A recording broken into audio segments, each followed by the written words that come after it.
There we go. I want to call the council meeting to order, and I want to apologize for the lateness of the hour. We had some very long study sessions that really went into our time period. So thank you for joining us. Would you please stand for the Pledge of Allegiance and remain standing for our statement of values? I pledge allegiance to the flag of the United States of America and to the republic for which it stands, one nation, under God, indivisible, with liberty and justice for all. As we gather, we humbly seek blessings upon this meeting. May we act with strength, courage, and will to perform our obligations and duties to our people with justice to all. Let us seek wisdom we may act in the best interest of our people, neighbors, and country.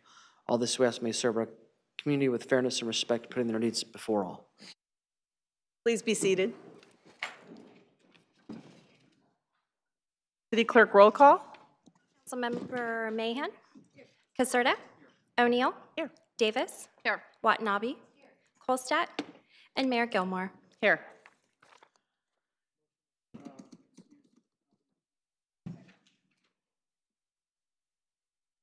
So there's a motion to excuse Councilmember Kolstad.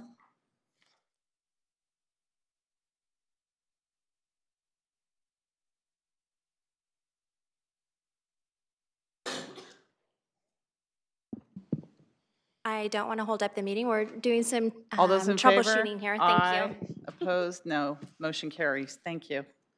We'll get that on the agenda someday. All right. Going down to reports of action taken in closed session. City Attorney? There were no reportable actions taken in closed session. Thank you. Next, we'll start with our special order of business, but the first item we have is item number 6, which is our municipal fee schedule. City Manager, did you want to request a continuance on that? I'd like to request a continuance to May 8th, but you will need to open the public hearing and then formally continue it when we get to item 6. Okay, so we'll just hold off then for now on that. We'll get to the item, open the public hearing, and then continue And the then public continue. to a date certain. We've noticed this by publication, so we want to open the public hearing. Okay, so if anyone's here for the municipal fee schedule, when it comes to that item, there will be a request for continuance on that item. Okay, next we have a special order of business, our Goals for a Cure fundraising presentation, and I'm pleased to invite Natasha Azevedo here to talk about Santa Clara Sporting and Goals for a Cure and all the good work you've been doing. So thank you for coming here this evening. Thank you. We'd like to thank Mayor Gilmore and the council for You can speak in the microphone so those at home can hear you. Thank you. Perfect. We'd like to thank Mayor Gilmore and the council for having us, and we're really excited to share Goals for a Cure. My name is Natasha Azevedo. And I'm Athena Mogel. And we are board members, and we also are part of the Goals for a Cure committee. So for those of you who are unaware, Santa Clara Sporting Club is a youth and amateur organization founded in 1971. We are one of the oldest soccer clubs in California. We currently have 36 teams, and those are children aging from 8 years old to 18 years old. So at Santa Clara Sporting, we pride ourselves in creating an opportunity for kids to play at the highest level, regardless of family economics. We continuously work hard to make soccer accessible to those student athletes with the inner drive to improve their soccer skills and academics. So now we'll go into the history. You're probably wondering, what is Goals for a Cure? So this is our fundraising campaign that takes place in the month of October, which is Breast Cancer Awareness Month. We started in October 2008, and Goals for a Cure was the brainchild of Jason and Kevin Azevedo, two brothers. And the reason why Goals for a Cure was started was because there was a parent of one of the players on a team who passed away from breast cancer, and they wanted to do something to remember and honor her. And so it's called Goals for a Cure because the original thought was that players would go and seek donations and sponsors for each goal that was scored for the team. And if you ever drive by the soccer park in the month of October, I'm sure you'll see many teams playing in pink jerseys. So for the entirety of October, all Santa Clara sporting teams wear pink jerseys. And we partner with El Camino Hospital, and 100% of our funds go directly to El Camino Hospital to provide free mammograms to women who need financial support to receive breast cancer screening. So we don't have our numbers for 2017 because we donate our check in 2018, but we do have our numbers that El Camino provided for us for 2016.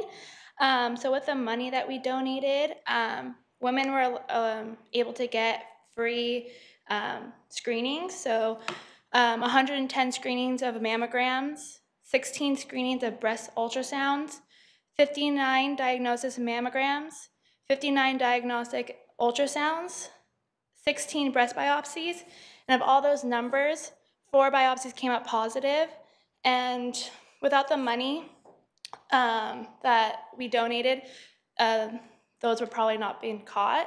So we firmly believe that early detection of breast cancer is one of the most important ways to battle the disease. So each year, it makes a really big difference for El Camino to be able to give these women the access to the mammograms.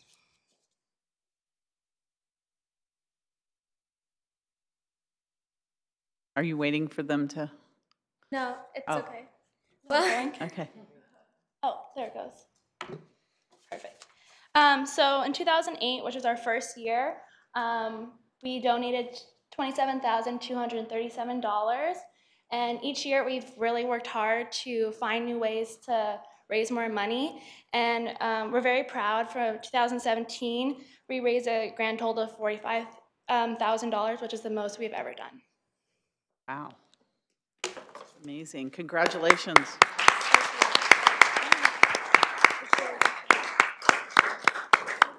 That we presented to them. Is that the check? Do you have representatives from El Camino Hospital here? Mm-hmm. So we did a ceremony in February where we presented the checks. so what Athena said was that in February, we invited our friends at El Camino Hospital to come meet with us and celebrate. And we had the top 3 teams that raised the most amount of money. They also came and celebrated, which was really fun. And I think that's Yeah, and we'd love to open up the floor for any comments or questions. Well, I think you've done a phenomenal job, and I know I've definitely contributed over the years. And those were the months where when the teams would score goals, they'd pass around a hat, you'd put money in, and I'm like, oh, not another goal, oh no. So I've written a few checks. So thank you so much for what you do, because it's a direct benefit to a lot of women in the community, and it's wonderful. I did attend the event in February, and I was able to see the top sellers, the top teams that had raised the most money, and it's so creative, the different ways that you raise money. So you've done a phenomenal job, so congratulations. And I think I know someone named Louis Azevedo that's with sporting. Have you ever heard of him? Oh, is that, Yeah, in the back here. there. So anyways, wonderful, wonderful job. Councilmember Mahan. Yes, thank you. I would be remiss if I didn't comment as a survivor to just impress upon you how many lives you touch, how many lives you've saved, what you've done for women. It goes beyond words, because that first mammogram, that first detection, it does save lives. There is no cure for this disease, but until there's a cure, there's hope and there's early treatment, and you are empowering so many women who otherwise wouldn't know to get the early detection and follow up with treatment if they need it. It may only have been 4 out of 110 that you did, but those 4 women owe their lives to you. And what you've done in the last 10 years is just absolutely phenomenal. So thank you. Thank you all to Santa Clara Sporting. Thanks to all the parents that contribute when they're at the games, the coaches, your team members. That's just a very phenomenal, impressive effort, and thank you once again. Thank you for those comments. Again, thank you. Thank you. And next year, when you see the pink jerseys, don't run. Get out your wallet. Start donating, okay? All right, next special order of business we have is a proclamation for Autism Awareness Month. So I believe we have Kurt Office, the director of the Pacific Autism Center for Education, PACE. So I just wanted to say a couple words first, and then I'm going to turn it over to Councilmember Davis, and then we have something for you, and we'd like you to say a few words as well. So we're recognizing the month of April as, we'll go into May since we're a little bit late in April, so as Autism Awareness Month. And Autism Awareness Month is a time when individuals, communities, and organizations join together to increase understanding and acceptance of autisms and to raise awareness to the disorder. Autism is the fastest growing development disability in the United States, with 1 in every 68 children being identified as having autism. The Pacific Autism Center for Education, PACE, provides high-quality programs for individuals with autism and associated developmental disabilities living in the San Francisco Bay Area. PACE was founded in 1989 by a group of concerned parents and educators as a private nonprofit organization to meet the critical need of providing education and care for children and adults with autism developmental disabilities and their families. PACE services are provided through their 3 primary programs: behavioral services, educational services, and residential services, as well as all kinds of other activities. So in honor of Autism Awareness Month and in recognition of PACE's dedicated work to improve the lives of individuals with autism and their families, the mayor and the city council would like to present a proclamation to the director, Kurt. But I'd like Debbie to go ahead and talk about this a little bit before we present you with this. I just wanted to thank you, Kurt, for coming. I know it was kind of like last minute and you did it, but I just want to thank you for what you did for a global well, not an economic thing, but more of a global situation. When our sister city, Ismo, came here, they requested to go through your facility, and I had a delegation go through, and they were just in awe of what you were doing, because I think they wanted to replicate that back in Japan. And they really thanked you a lot for the time and energy that you, Karen, gave us, you know, for walking through. And they were just so impressed with what you do and the caring, the board, I mean, the residents that were there. I mean, we just had a blast in there. It was so much fun. So I just want to thank you for everything that you do. You've dedicated your life to this. And I know up on your website, you got that picture of Jamie Matthews with the ribbon cutting in 2005. So we'd like to get another ribbon cutting there, or at least have an anniversary date for you coming up. But in lieu of that, we'd like to give you a memorial proclamation. So thank you for coming this evening. Thank you so much. It is an incredible honor to be here. We've moved into Santa Clara again in 2008, and we've been here for over 10 years, and it has been a fabulous partnership, a fabulous relationship. When we talk about autism, it's not just about individuals. The greatest support you can give an individual with autism is to give them a community. And Santa Clara is a great community to participate with, a community to provide support across the board, from community service, the police, the fire department have always come out, and they are the biggest event on our school campus. You can imagine the individuals that we serve are just thrilled to be a part of that community. The companies in the area have opened up their doors to us to open up vocational opportunities and to engage with us. And the parents of individuals affected by autism in the area have come through and gotten training from us. So it is a great opportunity, and it's a great opportunity to be recognized in this month of autism for the Blue and autism, to have this opportunity to be here today. So I can't thank you enough. Thank you. Thank you. If you'd like to meet us down front, we'd like to come down and take our picture with you, if that's okay.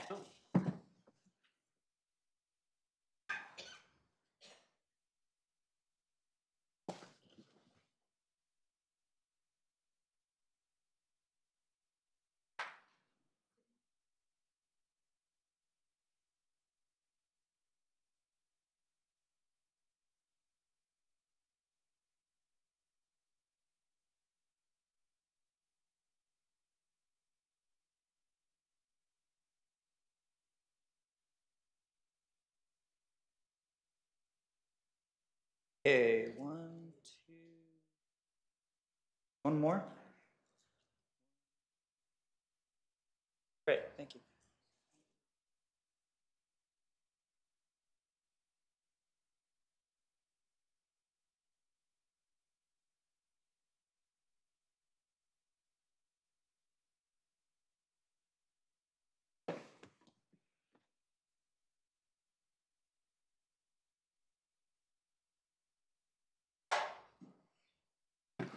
All right, next, we have the Cultural Commission presentation of upcoming events in May and June 2018.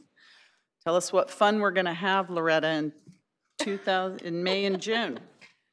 Welcome. Thank you. Good evening, council members, mayor, city manager, people who have showed up, and everyone at home.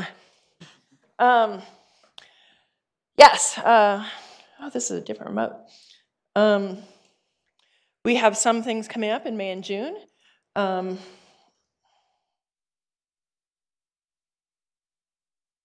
we go. Basic information about the Cultural Commission. We are a 7-member commission. We put on a variety of events throughout the year,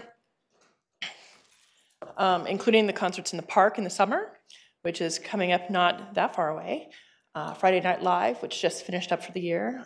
Various commemorative months, art in public places, and community mixers, as well as other things. We encourage people to volunteer and help us as friends of the Cultural Commission, and you can find information about that on the city website. Here is the list of current members of the Cultural Commission. We are, and it's later on the agenda, we are seeking a new member. So if you are interested in helping us plan events, and you are good at planning or at organizing or have good contacts, please go to the website and look at the application for that. Be prepared to spend a couple hours a week working on things, and I know that's sometimes the hardest part for people to do. All right, so for May, we recognize at least one commemorative thing every month. I'm going to say it's slightly out of order. South and Pacific Asian Heritage Month, Jewish American Heritage Month, and Senior Citizens Month, which Santa Clara is blessed with an amazing senior center. If you are age 50 years or older and you have not investigated the senior center, you are missing out. Go to the city website and check out the senior center. Currently, right now, we have our sculpture exhibition and competition, Out of the Darkness Light, on display here at City Hall and at the library. There are programs that you can pick up here and in the library of all the different sculptures. They will be on display until June 15th. If you go to our Facebook page, there is an album of the various pieces, and you can vote for your favorites. Part of the final judging score for winners will be done through social media, so please participate. It's also a great time for you to go visit the library or just kind of see what's going on at City Hall. So we do have the summer concert series coming up this year, and those are all done. But if you are in a band, mostly rock and roll, but you can do big band or other things, we are starting to look for bands for next summer, 2019.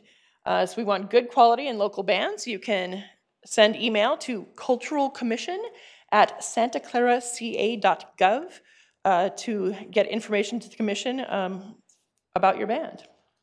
And similarly, this fall we've got Friday Night Live. If you have a cultural group that you are part of or you know someone in, we are looking for folks for this fall and winter season. Cultural Commission at santaclaraca.gov. All kinds of groups. We've had bands and dance troupes and even some acting and all sorts of amazing things for Friday Night Live. So if you think your group has culture in it, let us know.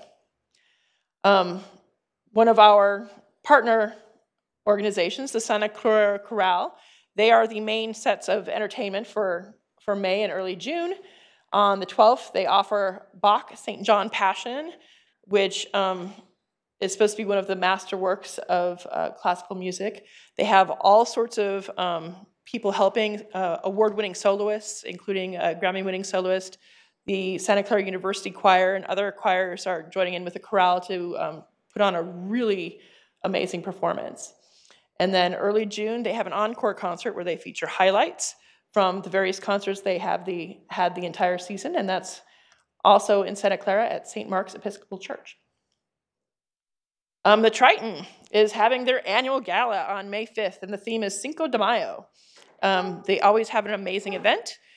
So if you're interested in art or helping out, you can investigate at tritonmuseum.org. It should be lots of fun. And that's what I have for this month. Great, thank you so much. Sounds like a lot of fun. Any other comments from council members? Public? All right, thank you, Loretta. Appreciate that. Next item we have is the consent calendar, and all items are approved with one motion. And I wanted to say for the record, I'll be abstaining on item 2F, which is a resolution of intention for parking maintenance district 122 Franklin Square. I own a building where my office is in the Franklin Square, so I'll be abstaining on that item. You have that, City Clerk, 2F? Okay. Councilmember O'Neill? I wanted to pull item 2.I. Which one, I'm sorry? 2-I or 2.I. 2I. Okay. Any other council member wanting to pull an item? Dominic?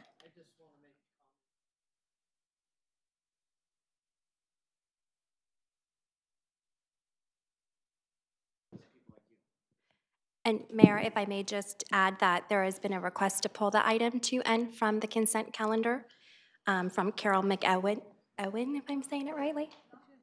Oh, to pull the item? Would you like it? Did you want to speak to the item? So it's for pulling it then. We have to pull it to speak to it, yeah. Okay. 2I and N. Any other item? I second the motion.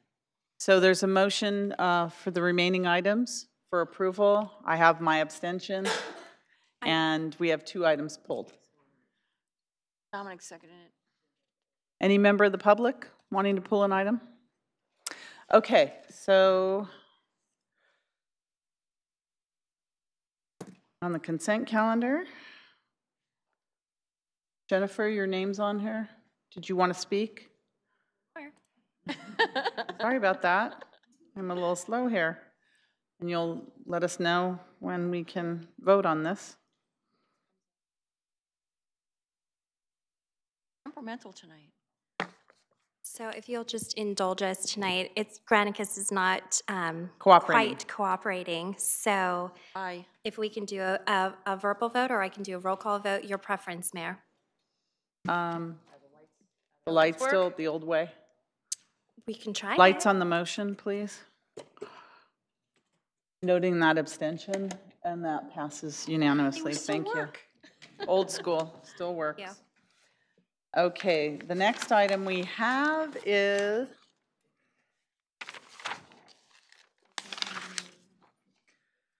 public presentations. So I know we have at least 1 or 2. And the first person I have is Chris Moylan. Please come forward. Good evening. Evening, Mayor and council members. Nice to see you again. Chris Moylan, District Director for Congressman Ro Khanna. As you know, I like to pop by every once in a while, hear what's going on in Santa Clara, and so I learned a lot about the college football national championship game. And in return, try to tell you every once in a while a couple things that are going on with us. Great. 2 things to announce for you. You know, we do a monthly town hall. We did it in Santa Clara in February. Our next one is coming up May 2nd. It's a Wednesday, 7:30 at night at the Quinlan Center in Cupertino, which would probably be nearby for your citizens. And the other one is happening here in your city, our housing roundtable, where we have the regional administrator from HUD and the housing authority people who administer HUD funds, as well as city council members from all 7 cities, including Kathy Vice Mayor Watanabe. Kathy Watanabe will be attending, yes. That's great. And the goal is to say, all right, what is the federal government currently doing, and what are the cities currently doing to mitigate the housing crisis in Silicon Valley, and what could the federal government and the cities do? And it should be an interesting and candid conversation. And we're very glad to have your participation in it. And there'll be a limited number of seats for citizens to sign up. So that'll get announced probably tomorrow. the facility over there at UC Santa Cruz, Silicon Valley campus, we're using 2 of their rooms. One of them will have a big round table. It'll really be a rectangle, of course, and all the council members and other officials will be sitting around. And then there'll be seats in the sort of other area where citizens, if they want to hear about this, can come and sit down. The date of that, Chris? That is Saturday, May 5th.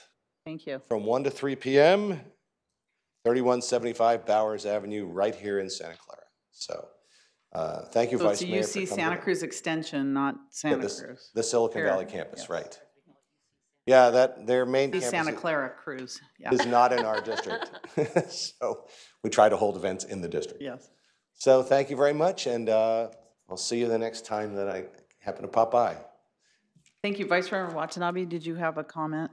I did, thank you. Thank you, Chris, for being here and giving us that update. But I also wanted to share, Congressman Khanna has had some great notoriety in the the newspaper, well, in local national magazine Newsweek. I mean, he was there was a very nice article written about him, and also he has been asked by Congressman Nancy Pelosi to take a first stab and draft of the Internet Bill of Rights, which is a real honor. So hopefully, I know he'll do great.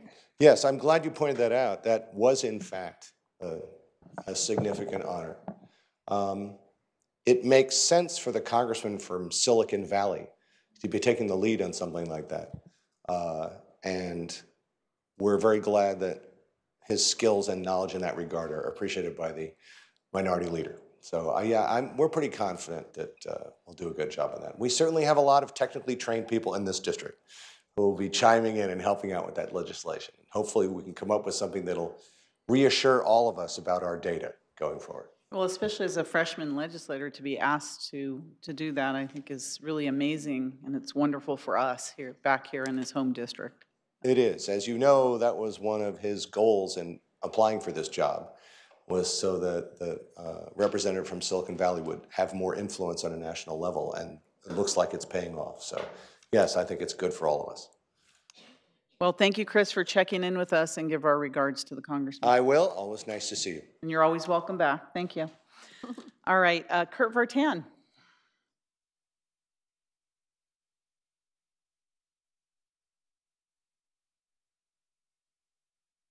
Good evening. Good evening, Mayor. Good evening, Mayor and Council. So I'm speaking on behalf of myself and Catalyze SV. With regards to the draft for the EIR for the agri-hood, we have a few comments. This thing isn't working? That's all right. The notice of preparation and scoping document issued in April 2017 and the public meeting in council chambers in May 2017 indicated the city would prepare an EIR for a scope encompassing 584 dwelling units, 25,000 square feet of commercial space, and 1.5 acres of park. The released EIR study conveniently only studied the exact proposal by core companies and no alternatives meeting the higher scope outlined by the previous documents. At no point did the city notify anyone that scope of the EIR was reduced in conflict to the public comments and the published notices.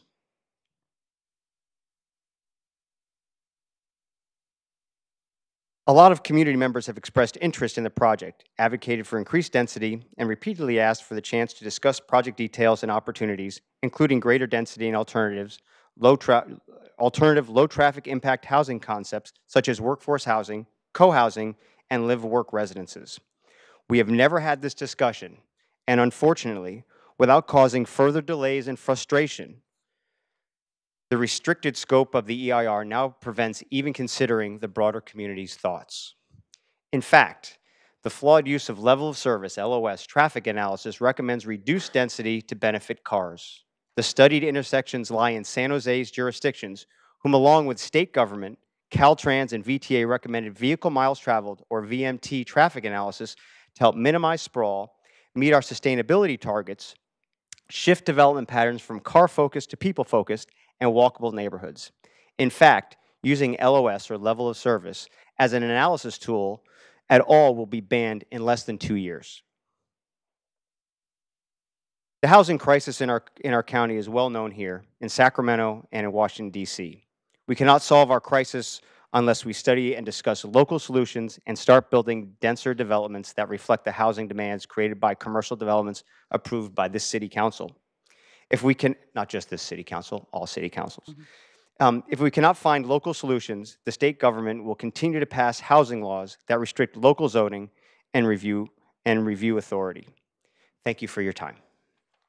Thank you. And what is our ability to even discuss this at this point in terms of like asking the question about why the limited information in the EIR? You can only ask very, very limited questions. Okay. You could request that, I mean, obviously, the EIR will come forward at that point. It will, I know we'll have ability at that time. So but- if you wanted, I guess if you wanted staff to bring back some kind of report on just the comments made, you can receive a few comments, but you can't really discuss it because you can't form any kind of opinion about how you're going to react to the EIR at this point. So, okay, so just by consensus, can we just get comments on that? Like general comments? Brought back? Well, I don't know if staff is I don't know, prepared to unless- comment on any of this. Some general comments on this? Thank you. Welcome, Andrew. Thank you, Mayor, members of the City Council. I'm Andrew Crabtree, Director of Community Development. And just some general comments as noted by the speaker. The environmental impact report has been circulated for the project referred to as the neighborhood. And the project, the CEQA document, the EIR, analyzes the project that's being proposed by the applicant as required under CEQA. And it does include some analysis of alternatives, including those that could be environmentally superior. But in the NOP that was up there, you know, it said up to, there was sort of an envelope. The project as it came forward was less than what was described in the NOP. And so that's being cited in the EIR as we really are obligated to do. All right, thank you. Okay, I guess we'll deal with it when the EIR comes. Ramesh Chawla, please come forward.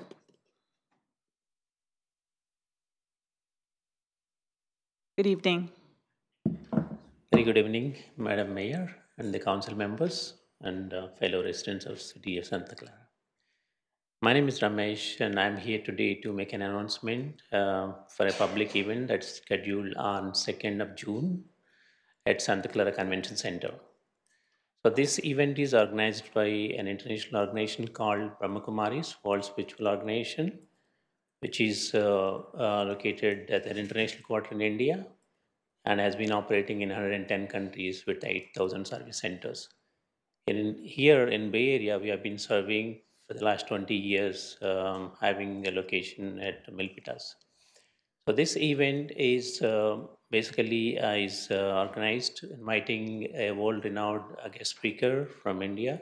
She is a renowned personality, spiritual leader, motivational speaker, and also a TV personality.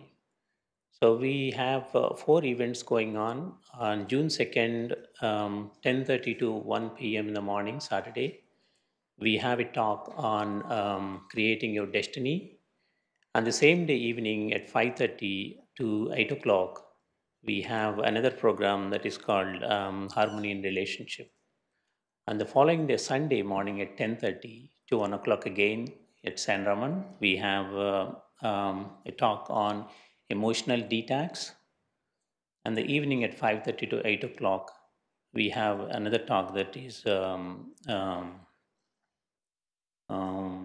forgot the topic. Let me look at the topic.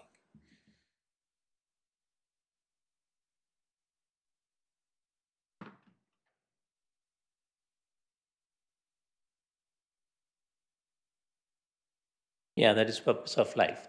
Basically, all these events are, this is a non-profit organization. So admission is free for all the citizens and residents of Santa Clara here. So I would encourage these residents to take benefit from this program.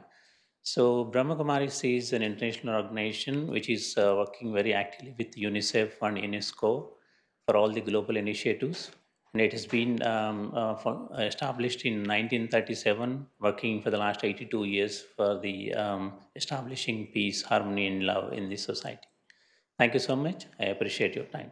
Thank you, and I'm actually scheduled to be there on the 2nd at 5:30 for that part of the event. I'm really excited about it, so thank you for bringing it to our attention. Yeah, thank you so much. Thank you. All right, are there any other members of the public want to speak under public presentation? Okay, next we're going to have the consent items pulled for discussion. The first item was Councilmember O'Neill pulled 2I, and that item is note and file the Parks and Recreation Facilities Condition Assessment Report, the Kitchell Report 2017. Councilmember O'Neill. Yes, thank you. So I originally wanted to pull this before I realized that this was going to be discussed in the study session, but I still think it would be valuable for the members of the community who were not able to watch that study session to get a preview. I know we're going to go through this in depth at a future session, but if it looks like perhaps the director is prepared, that so that the community knows, because we oftentimes hear comments about what are we doing about our parks and knowing what's going on. So I just thought if Director Teixeira could give a very brief overview for our viewing public, or the city manager. Did you? Or the director?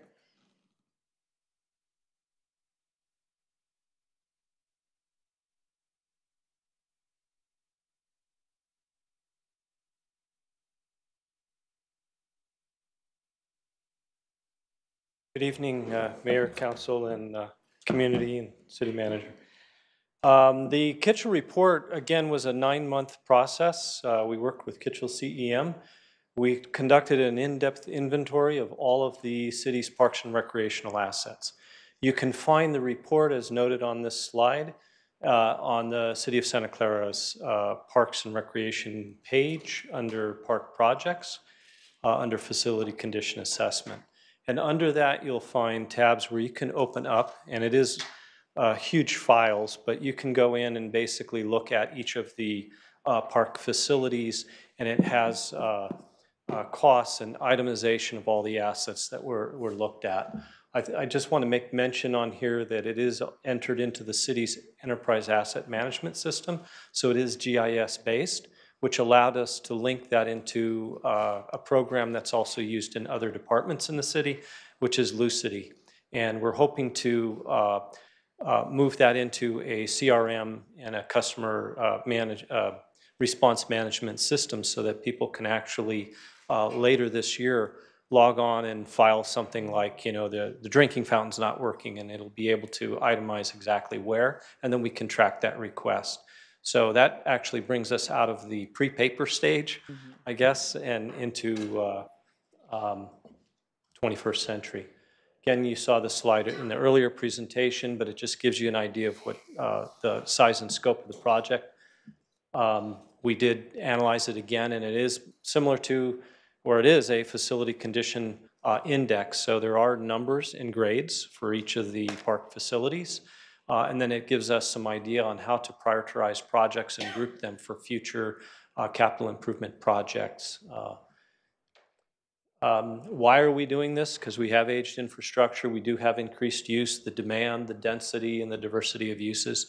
And as you can see, just a few of the statistics there, these were previously provided at the city manager's update, I think it was in January. And it basically shows that we do have thousands of people coming through our facilities, and that's one of the things that we're trying to track and make sure that we're operating and maintaining in an efficient manner. This just gives you a different view of what you heard earlier about the critical and poor. It allows you to see graphically how the parks are doing. PCI is Parks Condition Index, B is Building Condition Index, so it's both the parks, the grounds, and then the buildings within them. It gives good cost data. And you can see in the reports, you know, where different facilities are, how we're doing. And again, part of the good news is 22 buildings are actually good, or 53%, more than half are actually in good condition. The the sad news is that we have a long ways to go in terms of taking care of the critical infrastructure. You've seen these slides before. The tables and graphs and things are in the report. Near-term, long-term needs, you can read the staff report on that. This is where it gets into the graphics, allows us to do heat maps, find out what's where and how much and what costs. Never been able to do that before on a system-wide basis. We're also extending that to safe routes to parks and walkability, which enables us then to pursue grants. So this, again, is another benefit of doing it in this way. Again, we had never done it this way before. That north side of the city, south side of the city, it's color-coded, gives you some good ideas of what's going on and where. So that finishes my report. And hopefully that was a quick enough Yes, thank you very much. overview. I appreciate that very much. You're welcome. Pony up with her. Thank you. Councilmember Caserta, were you finished? Yeah. Teresa? Okay, thank you. Councilmember Thank you, Caserta. Director Texture. I really appreciate the rating, someone that uses our parks at least twice a week. I appreciated that. My question is to the city manager. I know we all got the letter from Mr. Martin. Have you been able to look at that, and is someone from staff going to reach out to his concerns? We'll look at that and we'll follow up with any update for the council through the manager's blog. And since we're delaying the municipal fee schedule till the 8th, that'll be the time to hopefully address that, correct? That's another item. That's not this item, right? That's the fee schedule. No.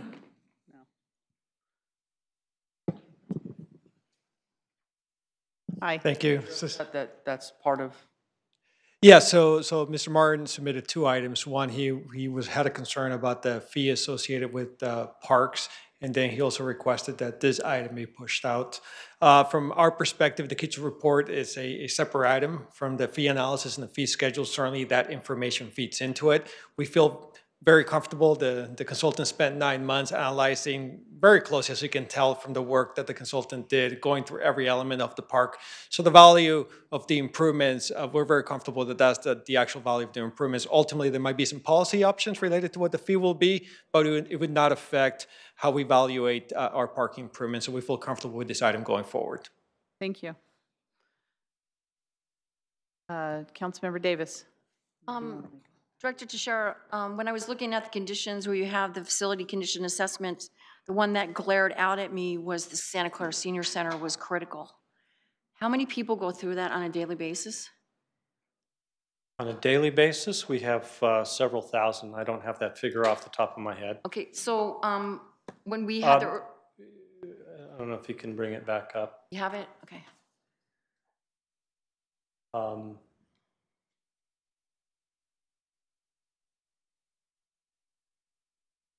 Site conditions, is that what you're referring to?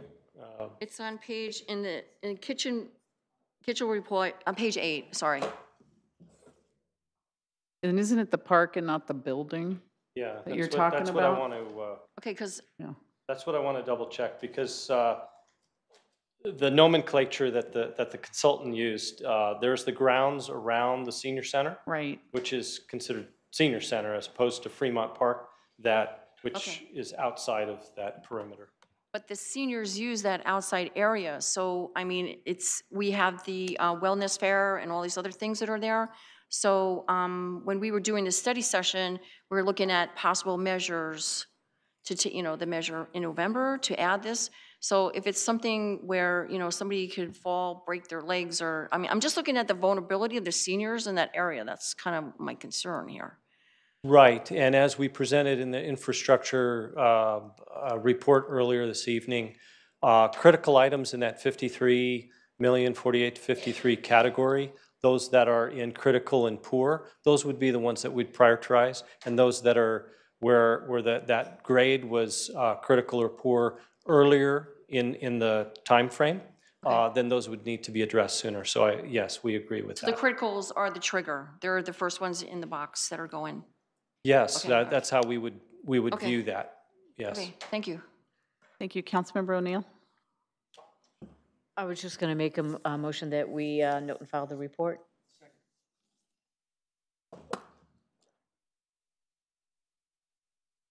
We going to vote the old way? Jennifer? Oh, here we go. Is there any other comments from the public on this item? All right, if you'd register your vote, please. That's the way it's supposed to work. Yay. Passed unanimously. Okay, so the next item I had that was pulled for discussion was item 2N, which was to approve the 2017 to 2020 Memorandum of Understanding between the City of Santa Clara and American Federation of State, County, and Municipal Employees, also known as AFSCME, Local 101. Please come forward. Welcome. Hi, thank you. I appreciate you allowing me to speak. And I just came actually to thank everybody. My name is Carol McEwen. I'm the business agent for AFSCME Unit 6, part of their bargaining team. Some of my other members are also here. If you'd like to stand so we can't see your green shirts back there. Carlos Ganoa is the chapter president and one of the leads on the bargaining team. Cliff Myers is vice president for the chapter. And, oh, I forgot this guy's name. Gary Ferris. He was also one of our delegates. So I wanted Thank you for coming. I wanted to thank all of the board and you and the city manager for such a good job. We worked well together. Your team and us worked well together, and we came to a good start, a good understanding. We're in support of this agreement. The medical was a huge piece, and your members here, they want to support the community. They work here, they live here, and they want to be part of the community, but they need to be able to take care of their families. And so the medical was a huge deal. It was really big for them. So there was just really stellar work on both sides. We really appreciate that, and just wanted to say thank you and acknowledge the good work. Well, thank you so much for coming and even giving us your comments. We're not used to this, so well, we decided that we appreciate that a lot, and we appreciate all the good work that AFSCME does in our community, because Santa Clara wouldn't be Santa Clara without AFSCME. So thank you so much, and taking the time to come out and give us this information. It means a lot to us. No problem. We wanted you to see us in good times as well. Thank you. Thank you. Yeah, that's good. Okay, would anyone like to make comments? Second. Any other member of the public wanting to speak on that issue? Okay. Ugh, I did something wrong here. Okay. Oh, here we go. Please vote on the item to approve the MOU. And that passes unanimously. Thank you. All right. Our next item is public hearing, general business. The first item is the continuance of an appointment of an applicant to the Planning Commission. Is there a motion to continue this item to May 8th? So hopefully we'll have a full council on May 8th. Okay, a motion and a second. Any other discussion on this? Please register your vote for this continuance, and that passes unanimously. Next item we have is discussion and possible action related to Rajiv Batra's requested supplemental retirement benefits. So I believe, would Mr. Batra come forward Madam first? Mayor, I have my request to speak on. Oh, okay. Councilmember Mahan. Yes, thank you. We did receive on our dais a request for a continuance that came in after the packet. Mr. Batra has requested that this matter be continued until it could be heard by the full council, much like the last item. It deserves the full council, so I'd make a motion to continue this item until May 8th. Seemed like it was filling up. I don't know if the applicant can wait till May 15th, but whatever date might be appropriate, I'll leave it to the council and continue this item so it can be heard by the full council. So Councilmember Caserta specifically requested that it be on this evening. So, well, he's just seconded my motion, so perhaps he's changed his mind. So when there's a full council, that could be a long period of time. When we have a full council, we seem to have absences We just all continued the time. the planning commissioner till the next meeting in anticipation that we would have a full council. I don't see the difference. So my motion is to continue it then till May 8th. We'll have a pretty impacted agenda, but when we will have a full and so I think council. Mr. Batra's here this evening. We should hear it this evening. There's a motion and a Okay. second to Motion, continue. I second. think in all fairness, he has made this request himself to continue it. I have not ever known this council not to grant a continuance of an applicant's request. It just seems fair. The whole council was always involved in this item. It seems fair that the item is heard by the full council as the applicant has requested. Perhaps I think Mr. Batra everyone's would here, like to. and that's fine. Let's vote on the, No, let's maybe vote on the perhaps item. Mr. Batra would like to comment just on this motion to continue, his reasons for continuation. Good evening. Good evening, Mayor, members of the council. Thank you for allowing me to speak. That's exactly the reason, because in March 27, the full council acted on this item, and my desire is to have the full council to hear this. I don't know how Mr. Kolstad is going to vote, what his comments were, because it was discussed in closed session previously. So that's why I requested continuance to have the full council, but I'll defer to you. Thank you. Councilmember Caserta. Thank you, Madam Mayor. I appreciate you making my comments about my motion. My motion was clearly to have this addressed this evening, and the intention of that we were all going to be here. And after the fact, Mr. Batra sent us an email, and I believe the email was before Thursday, but that doesn't matter. The email was received. And the practice has been, and some of us have been here 12 years, 20 years, to try and accommodate that accordingly. I appreciate you making the reminder to me what my motion was, and I just simply want to follow the precedent that's been established on the 12 years that I've been here, and that's why I'm seconding the motion. Well, I'm a little bit nervous that we make it to a meeting where there is a full council. So understanding, Mr. Batra, that if we make this type of motion, we could be continuing this constantly based upon the attendance Madam of this Mayor, council. my motion was to continue it either to May 8th or May 15th, depending on the impact on the agenda. So that would be a date certain, and that would be true. If there's not a full council at that time, you take your chance. Okay, so it's not based upon a full council, it's based upon particular dates. I just want to make sure we're doing that because of the fact that of the continuous absences on this council. So, so is it, maybe we can ask the city manager what date is less impactful? I know as we go forward, we have all sorts of meetings that are marathons. The 8th or the, what's the next one, the 15th?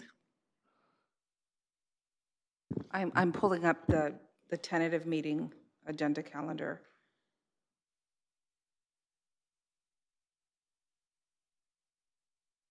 Mayor, I apologize. I wish at the last meeting I knew that some council members were not going to be here. It could be like this every week, so that's my point. I understand. I understand your point. So I'm not able to pull up the tentative meeting agenda calendar, but I will go by memory here. We have the introduction of, here she comes. We have the council districts on May 8th. We have, based on your action this evening on the city clerk position, calling the election, potentially calling the election. We have district boundaries, I mentioned that. We have a housing item, appointment of a planning commissioner, so you'll have additional work there. And Maybe then to you have make it the easier. elected chief's benefit request, as well as either the college football staff report and the convention center management fee issue. On the 15th, you'll have high-speed rail. You'll have interviews with more commissioners.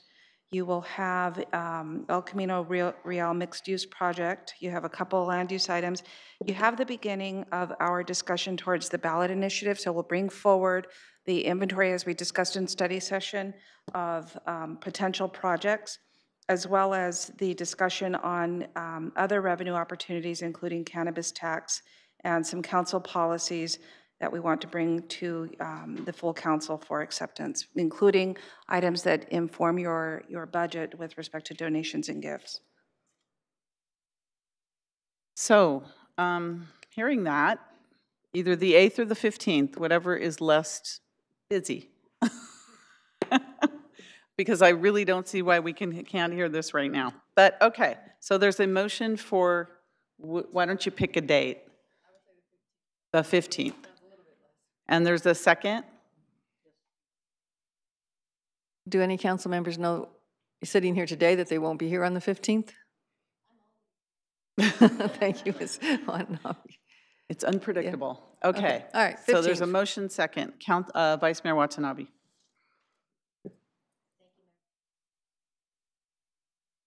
Excuse me, thank you. No, I just wanted to state, in agreement with the mayor, I mean, this has been put off and it was scheduled for today with a specific reason. We have been, receiving emails and correspondence regarding this issue for the better part of 9 months now, and it just seems like we want to move ahead. We want to move forward, and so based on that, and I'm sorry, Mr. Batra, but I will not support the motion. You came here tonight to present, your case, and I was prepared. I reviewed the materials, and I was prepared to discuss it with or without Mr. Kolstad. So I will not be supporting the motion. Thank you. Okay. Ready? Lights on the motion. Please register your vote. Okay, motion fails. So does that mean I should present today? Yes. Okay. It does.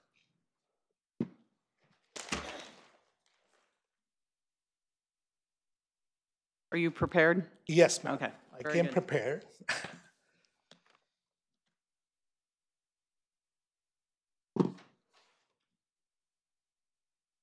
So once again, Madam Mayor, members of the council, I don't know how much time I have, but there's a little bit of background, and so I may need like about 10 minutes. Is that okay? What is our policy? I don't know. I'm just requesting. Mayor Gilmore, the policy is stated at 5 minutes. 5 minutes? Why don't you just get started and I will. try to do it as quickly as you can. And because there are Thank some you. qualifiers, because it's been about a year now or more than a year since you discussed this item. So I need to bring you back all on the same page. So with that, also, some of the things that you'll see in my PowerPoint presentation, by the way, I did find some typos because I prepared it myself. I didn't have staff anymore. And also the fact that, I had some emails or responses, and I just want to qualify that it's not in any way I'm pointing any finger at anyone, but those are the facts, those are discoverable, so I'll be presenting those, but I just want to qualify that it's not meant to point a finger at any staff member or anything. So with that, so as you all know, go to the next. Can I move it?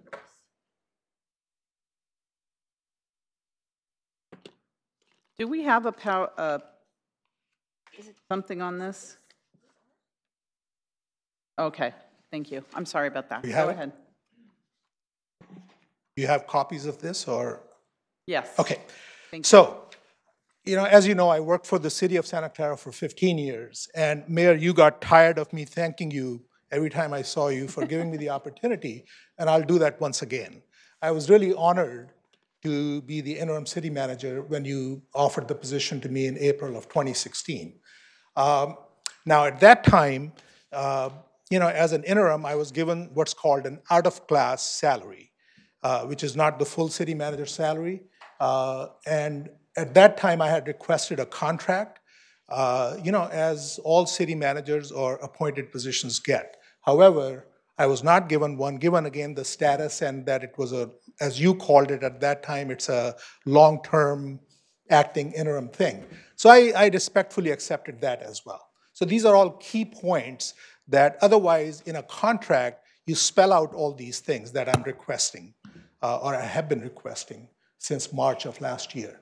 So the reason being that I joined the PERS system, the Public Employee Retirement System, in 2002, and some rules have changed because of other cities and whatever happened in some other cities.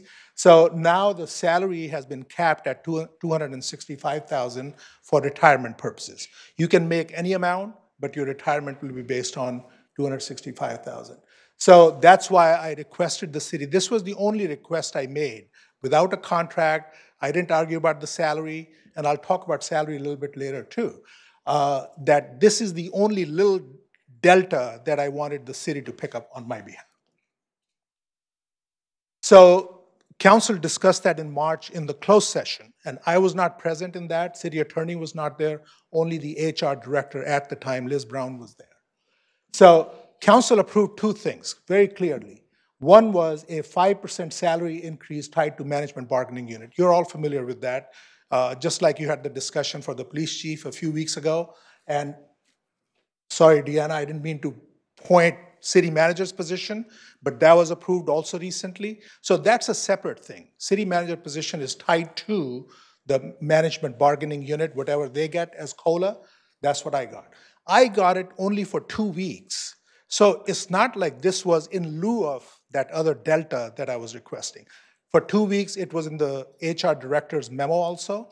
The amount was $855 that I received in 2 weeks. How can that be in lieu of this other benefit, which is ongoing at $12,000 plus every year? So these are the specific actions, and you have packets and you have information from Liebert Cassidy Whitmore, the city's attorney also. So specifically, and this is verbatim from that, subject to written confirmation of the application of the Internal Revenue Service Code, this section 401A17, related to compensation limit. You're all familiar with that. This benefit was approved subject to this IRS code only. You all approved that unanimously. And it was reported here in open session also, but also subject to getting some confirmation, preferably in writing, of the application of the IRS section. And then Councilmember Mahan went on to say, if we get an affirmative determination under the section, I understand that it will be of greater benefit than this, but if we get a negative determination on the law, then this would be in place. In other words, at least I'm getting that 5%. So it was clearly stated, and Councilmember Mahan is here, she can speak to that, and you all heard that as well. So the idea was you approved it subject to getting IRS verification, only IRS verification. So I know that HR director at the time, she went to PERS and she got an okay from them, whether in writing or verbally, I don't know.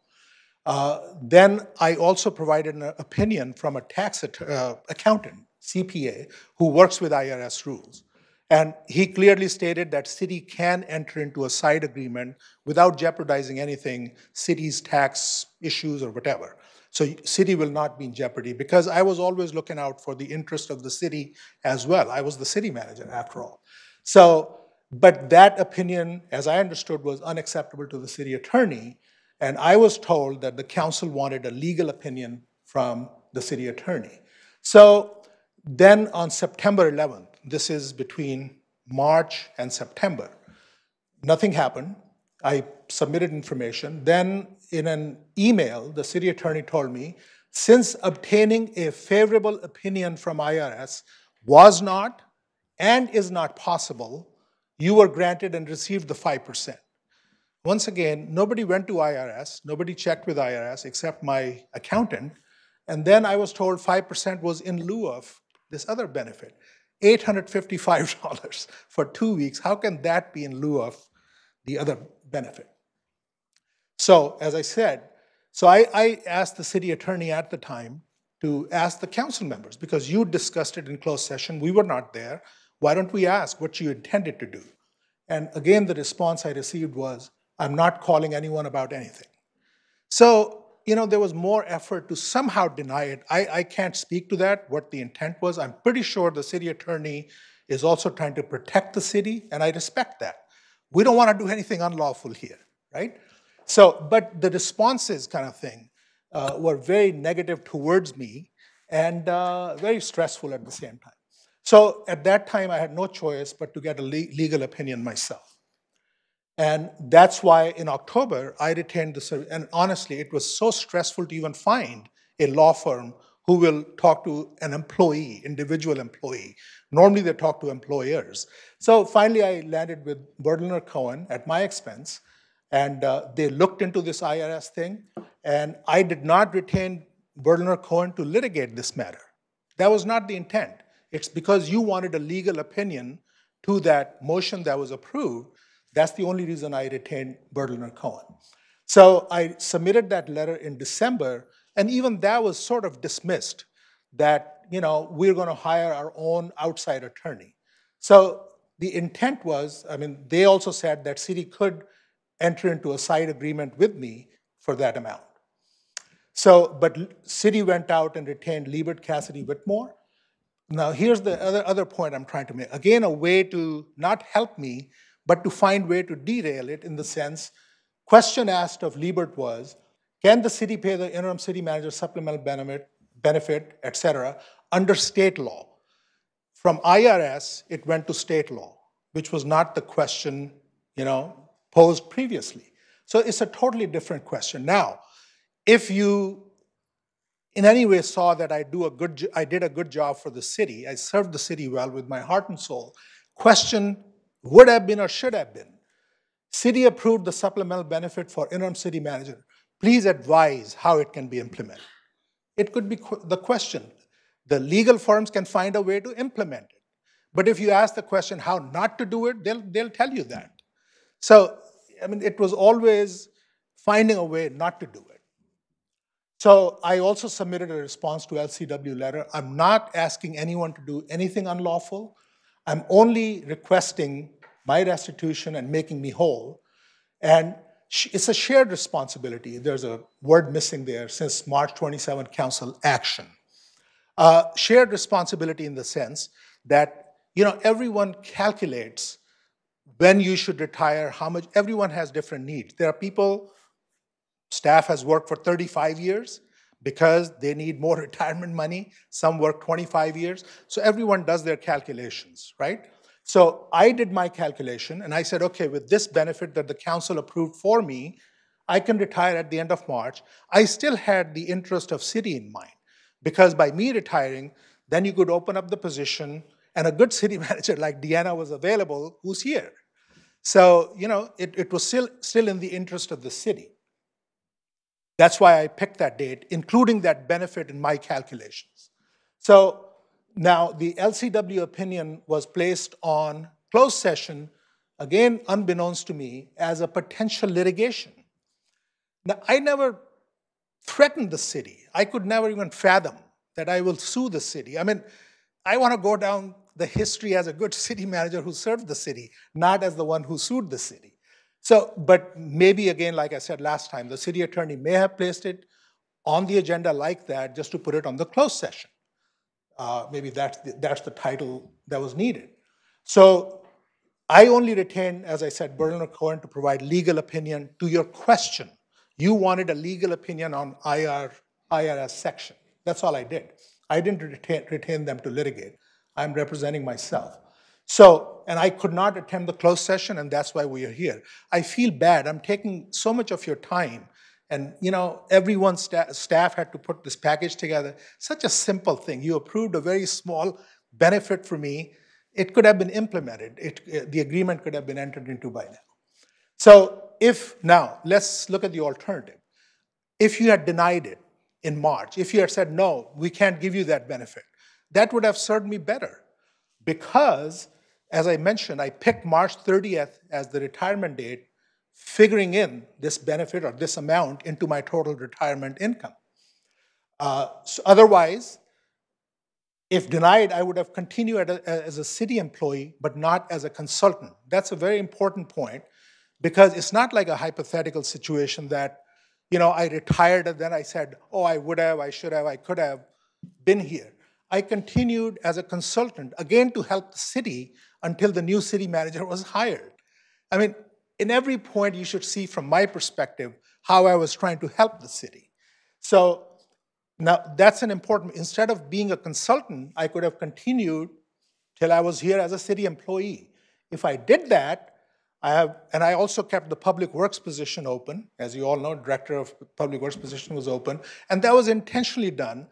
Not knowing my future, I knew I was not going to become the permanent city manager, but I could have gone back to my old position, okay?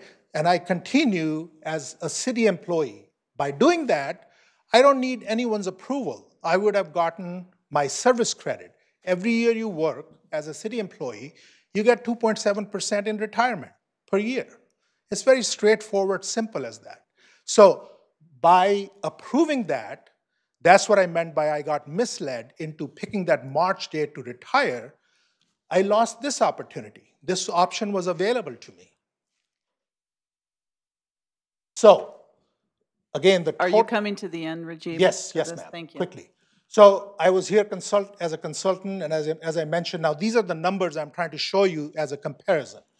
If I had continued as city employee at 2.7%, this would be the benefit. I would, without any approvals, at even the capped salary, I would get $7,300 per year in my retirement, which I gave up. 2 years, if I continued, if Deanna let me continue as Public Works Director, it would be $14,600 for 2 years, which is more than what you approved when I took the retirement. Additionally, now look at this.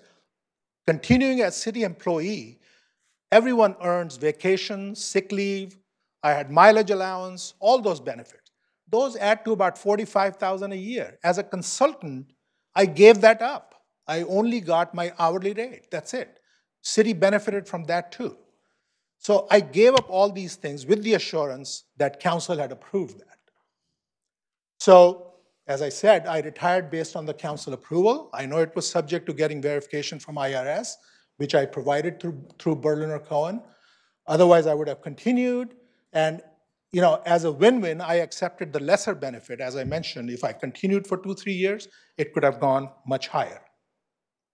So, in conclusion, Madam Mayor, as you know, I always served with dignity, pride, professionalism, and I don't want to brag about it, but I worked with the staff I had, didn't add anyone. Honest to God, city saved a lot of money with the staff I had by not filling positions. I had acting department heads. As I mentioned, the Public Works Department was vacant. We kept it vacant. So imagine how much money the city saved during that time frame and still continued to implement all the programs. So that 5% adjustment is not in lieu of this other benefit. That was only $850. It was in your memo that HR director gave you.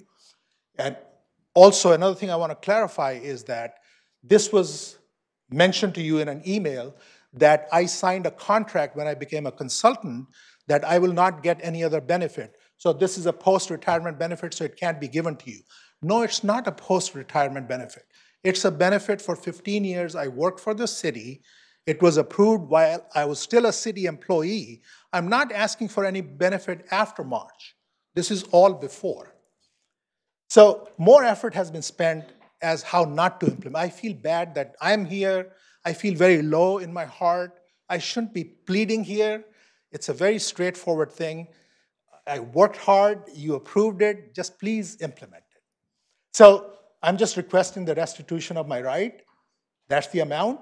Depending on service, it could have been higher. Please uphold what you approved in March 27 and just direct staff to implement an agreement. Now, if under state laws or whatever, I'm not going there at all. All I'm saying is it was that led me to retire. If not, I would have continued. So this is more like, call it a severance, call it a settlement agreement. Why does it have to be a settlement agreement after litigation or during litigation? We are all intelligent people. It's a very simple, straightforward thing. And I've been I'm requesting to be made whole. So with that, I appreciate your time, and I'll be happy to answer any questions. I think I have a question before we go to the staff. Councilmember O'Neill? Yes, I wasn't sure how much staff was going to present, but City Attorney, when we ask questions of Mr. Batra, are we able to refer to things that happened in closed session? I know you mentioned something about voiding the confidentiality. I'd really like to give you my presentation before we start talking about closed session. All right, okay, thank you. I was going to have the same question. All right, thanks. All right, thank you, Mr. Batra. If you just want to be available for questions. City Attorney? Yeah, I'll try to anticipate some of your questions. So I don't think there's any dispute about the fact that Mr. Batra did retire effective March 30th. There is a state law. The state pension laws prohibit employing retired employees immediately after retirement, so that normally there's a 6-month waiting period before you can come back in. Mr. Batra perhaps is a little confused about his status. He was not a consultant. He was a rehired retiree. So he was a rehired annuitant. So this is the provision under which he continued to act as interim city manager at the time. If you want to immediately hire a retiree who is under PERS, you have to adopt a special resolution stating that the city could not find anyone else to fill that particular position. And under any circumstances, regardless of when you rehire a retiree, the retiree cannot receive more than what their compensation was before retirement. And all retirees are paid only on an hourly basis and do not receive or accrue additional benefits. So those are the conditions under which you can rehire a retired employee. So let's go to March 7th. You had 2 things happen. You had a closed session, and the closed session was listed as Public Employee Performance Evaluation pursuant to Government Code Section 54957. And the title of the person being evaluated was the interim city manager. There was no report out of closed session that day. Then you had an open session item which contained a memorandum recommending a 5% increase. It did not come out of closed session. It was just simply something on the agenda as a 5% increase, making no mention of any kind of pension benefit whatsoever. So that the open session item, as far as the public was aware, there was absolutely no understanding that you would ever consider that night any kind of pension benefit. On March 21st, Council adopted resolution number 17-8419, which provided an exception to the 180-day waiting period to appoint a retired annuitant to a vacant position to serve in an interim term. On March 24th, 2017, Mr. Batra signed this letter. And in this letter, Mr. Batra states that this is the report to Council on March 7th, and it contains no information whatsoever about any kind of pension benefit. It only refers to a salary increase. Then this is the motion on March 7th, okay? On March 7th, the motion was made on this particular open agenda item, and then there was this statement to approve this 5% increase, and then there was this statement subject to getting some confirmation, preferably in writing, of the application of IRS Code 401A17, because if that's the compensation limitation law, so if we get an affirmative determination under that section, I understand it will be of greater benefit than this, but if we get a negative determination on that law, then this would be in place. I was at that meeting. I had absolutely no idea whatsoever what you all were talking about, zero. I had no knowledge of what that was supposed to mean. No one explained that this was meant to be some kind of pension benefit. There was no pension benefit approved. There was no pension benefit discussed. And if you read the Cassidy and Whitmore memo, you're required to do any kind of pension benefit. You're required to do a public statement of what the actuarials would be on that benefit. That was never done as a precondition to this. So as far as I can tell, there was nothing approved in terms of any kind of pension benefit on March 7th. I just want to really alert you, before anyone starts talking about closed session, I really want to alert you what the Brown Act provides. So under 54957B4, closed session for personnel matters, and that was the evaluation section, at evaluation sections, which this closed session was noticed as, closed sessions held pursuant to the subdivision shall not include discussion or action on proposed compensation. The only compensation you can discuss on a personnel matter, evaluation, is reduction of compensation. You cannot even discuss or take action on proposed compensation. If you had wanted to do that, you should have noticed it under closed session salaries, benefits, or fringe benefits. And that is very similar to what you do for collective bargaining agreements. You indicate who the negotiating party is, you indicate who you're negotiating with, and you state that compensation will be discussed in closed session. Even under this closed session, if you had done it correctly and noticed it correctly, you might have been able to discuss compensation. However, very clearly noted, closed sessions held pursuant to this section shall not include any final action on the proposed compensation of one or more unrepresented employees. So essentially, anything you discussed about Mr. Batra's compensation under the closed session that was noticed under the other section was in violation of the Brown Act. So it could not have formed any kind of legal commitment or anything else. Mr. Batra was not there, and I have no idea what happened because I was not there. I don't know why that closed session was set up that way. I don't know why it was believed that you could discuss compensation that way. I have recently, when I was with the Housing Authority, went through this exact process with their executive director, and we went through the proper procedures and noticed things correctly, and we discussed compensation correctly, and we brought forward compensation benefits correctly, and I advised as a general counsel to the Housing Authority Board, whether or not the requests by their executive director were legal or not legal, just as I did with our executive director and our city manager when we hired Deanna Santana. We did things correctly. So, I was there to help advise on things that had to do with the contract. So I guess in essence, in sum, there was no legal agreement made. This is putting aside anything to do with whether you could, under state law, even do such a thing. I think Mr. Batra, unfortunately, I guess, simply has not been able to understand the legal memo that he was given, because he misstated in his statement that Liz Brown gave her okay that PERS had okayed this arrangement. PERS cannot and did not okay this arrangement. That simply did not happen. This issue of the tax issue, neither of the correspondences that Mr. Batra has provided has anything to do with whether you have the legal authority to grant this permission. There is just no authority under our state constitution to grant this benefit at this point. And I don't believe that under PERS you could grant this benefit. So I'm advising you that you would be exceeding your constitutional authority if you were to grant this benefit.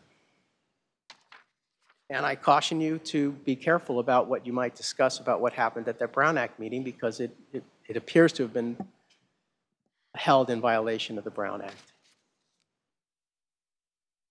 Okay. Teresa. Under Resolution 178419, clearly you adopted a resolution. This is the public action that you took later in March, after March 7th. I think it was on March 21st, whereas there's a section of the state law that provides an exception to the 180-day waiting period. This is what I've referred to before. Shall not apply if the retiree accepts retirement-related incentive.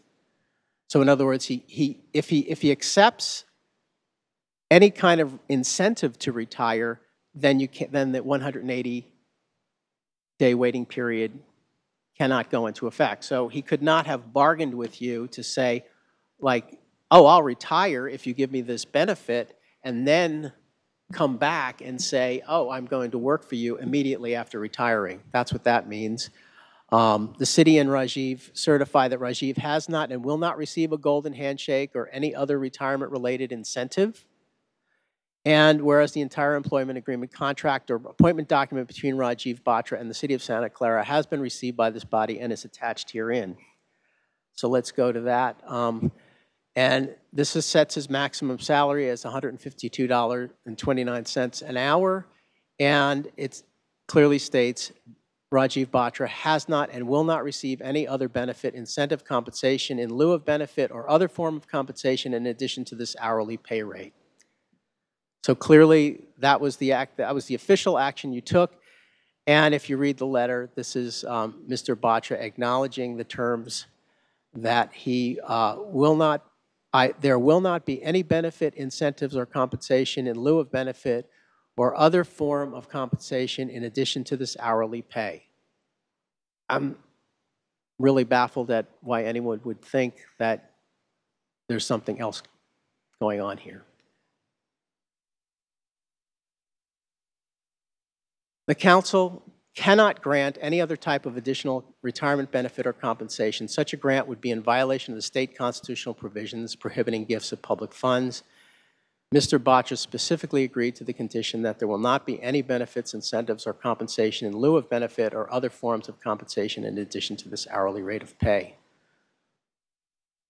So, under state law, the city cannot offer the former interim city manager a supplemental defined benefit plan unless such plan existed prior. This is from the LCW opinion.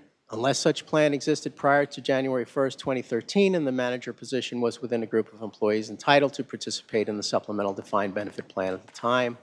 We understand that no such plan applicable to the former interim city manager existed. There's no evidence that any such plan did exist.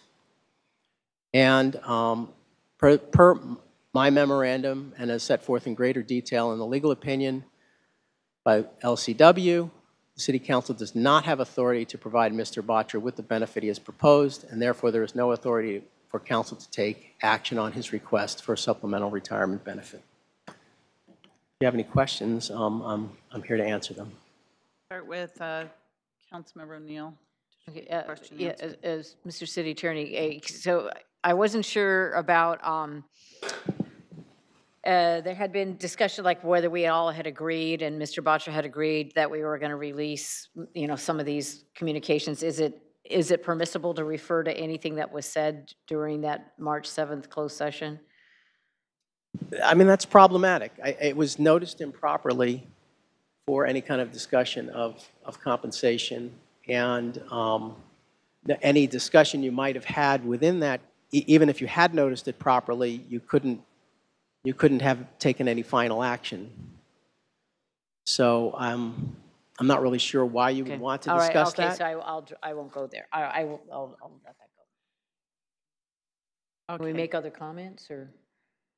You can make your other comments. I'm going down the line. Okay, so my other obviously this is a uncomfortable situation.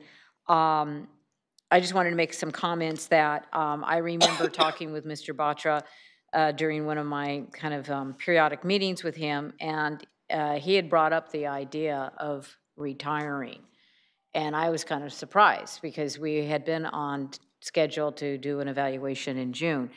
And then he did, and because he did call me he's called me a couple times. We've had conversations recently, and I was I was a little confused on detail. And then I remembered something I was thinking about, that he had referred to that the 5% increase wasn't going to be very helpful. But I know that he had brought up to me, because not coming from the not being a member of a public pension plan, that he said that I brought up about his San Jose pension. He said he had reciprocity, which I didn't fully understand what that meant.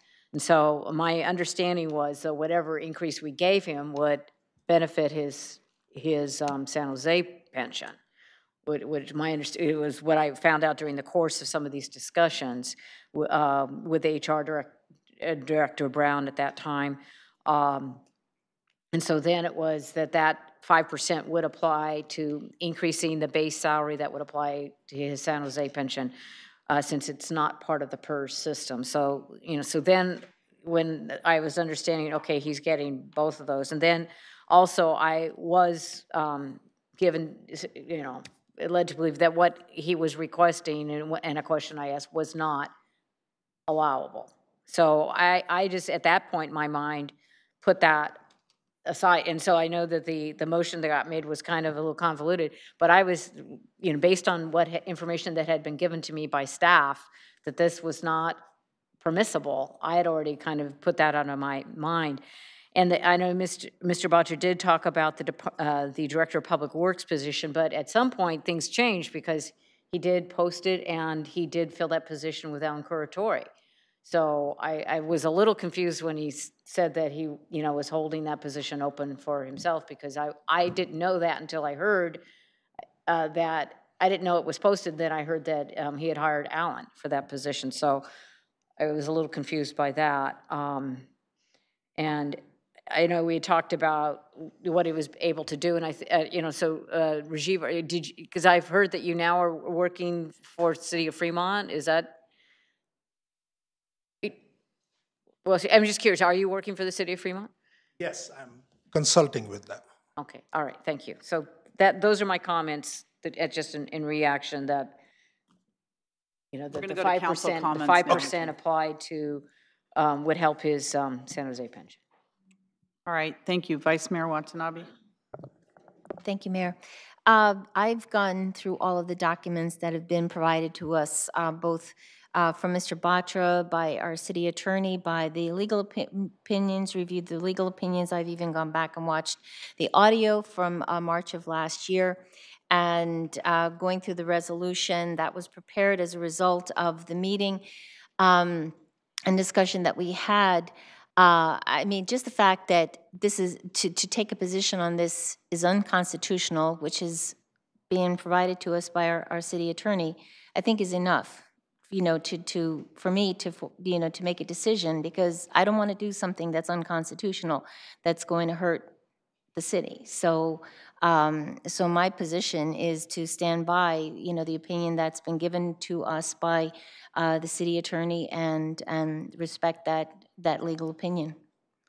Thank you. Thank you, Councilmember Mahan. I had a question on that March 22nd letter having to do with your hourly rate and no benefits. Doesn't that apply to the fact that he was now becoming an hourly employee and he wouldn't receive any retirement or other benefits related to that hourly employment?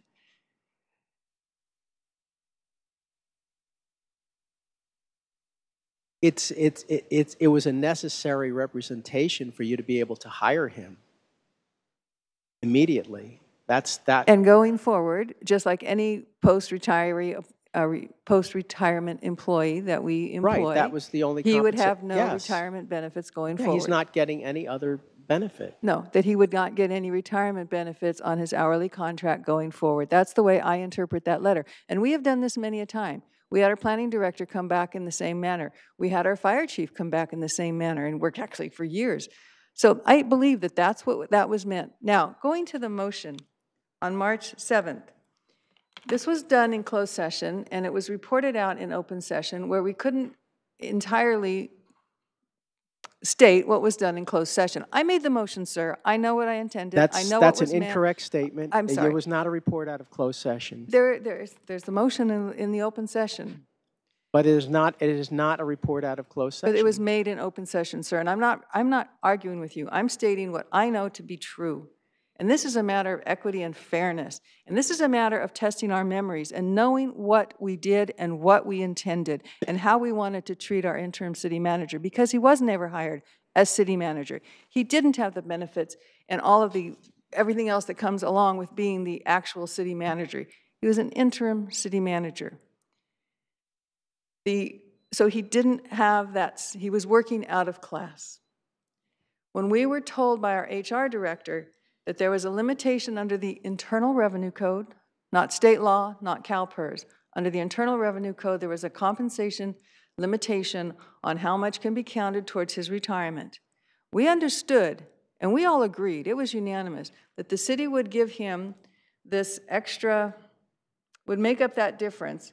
And Berliner Cohen letters called it the proper thing, a SERP, a Supplemental Executive Retirement Plan, which is not unconstitutional, which is often given and which is legal. And I'll wait till I get the attention of the entire council, not talking to each other. So the motion was to give them a 5% increase, knowing that he hadn't retired yet and he wasn't going to retire at that point, but subject to getting confirmation from somewhere, preferably from the IRS, on the interpretation, the proper interpretation of the Internal Revenue Code that would allow us to give him this SERP, this Supplemental Employee Retirement Plan. That was in March. Based on our action, based on our representation, Mr. Batra kindly retired so that we could begin a search for a city manager. That interpretation from the Internal Revenue Service, although I really thought at the time we should have gotten a private letter ruling, but we were told that would be too costly, too long, too whatever. Mr. Batra got his own opinion from a highly respected law firm that yes, we could put in place this SERP for Mr. Batra's retirement. He would get his CalPERS and then he would get this SERP.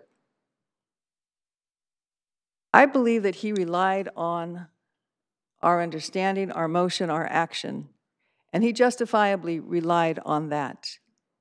And I'm stating that for the record because when someone acts in justifiable reliance, when all of the parties understand and agree, he has a right to proceed accordingly.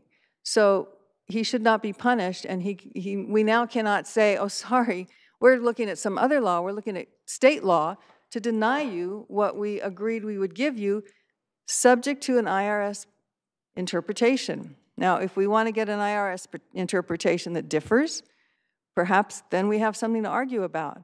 But we're not saying that the IRS interpretation is wrong, that the Internal Revenue Code would not allow this. Now we're saying it switched gears. We're relying on CalPERS law. Well, again, we relied as a council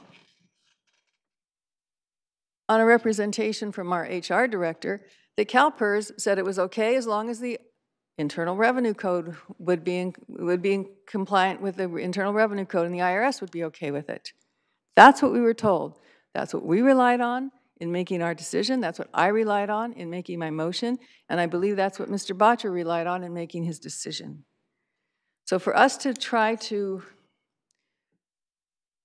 reinvent all of that history and look back through some other lens and say, wait a minute, none of this applies because all of this was, we never knew any of that. We never were told any of that. We never asked for any of that. We were told that that wouldn't matter, that CalPERS would be fine with it as long as the Internal Revenue Service would be fine with it. So I think it's rather shameful that we're even here doing this. I think it's shameful that we wouldn't allow the entire council to be here to hear this matter and vote on it. I think that those March 22nd letter did just refer to the fact that from here on, you wouldn't get retirement benefits. You wouldn't get any other benefits. You're an hourly employee. You're a post-retirement employee. We all know that. That's fine. That doesn't mean that we were somehow retroactively saying, oh, by the way, we're not going to give you the supplemental employee retirement plan benefit that we all agreed that we would if the IRS said was okay. Now, I still think we should have gone to the IRS for a private letter ruling. I think it's something that we still can do. I disagree that it's unconstitutional. I mean, we have your opinion as an attorney. We have Mr. Batra's opinion as an attorney. We have another opinion as attorney that wrote a letter on our behalf stating the state law. And now we have a fourth attorney's opinion, and they're all different. But it doesn't change the equities of the situation. As we all know, legalities can be finely minced, and we minced this one on the Internal Revenue Code, not CalPERS law, not state law. The equities of the situation don't change. Mr. Batra dedicated 15 years of service to the city. He stepped in as an interim city manager when the city was in chaos. He tried to set things right. He did his best. He did a lot of good for our city. He retired relying on our action. I thought our action was very clear. I know we all understood it because we talked about it at great length.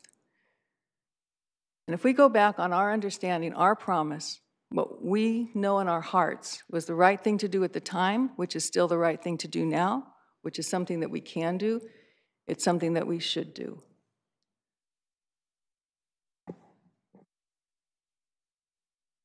Councilmember Caserta. Thank you, Madam Mayor. I appreciate it. First of all, Mr. Boucher, I want to thank you for your service and the lightness you brought to a very dark situation that we had at a time.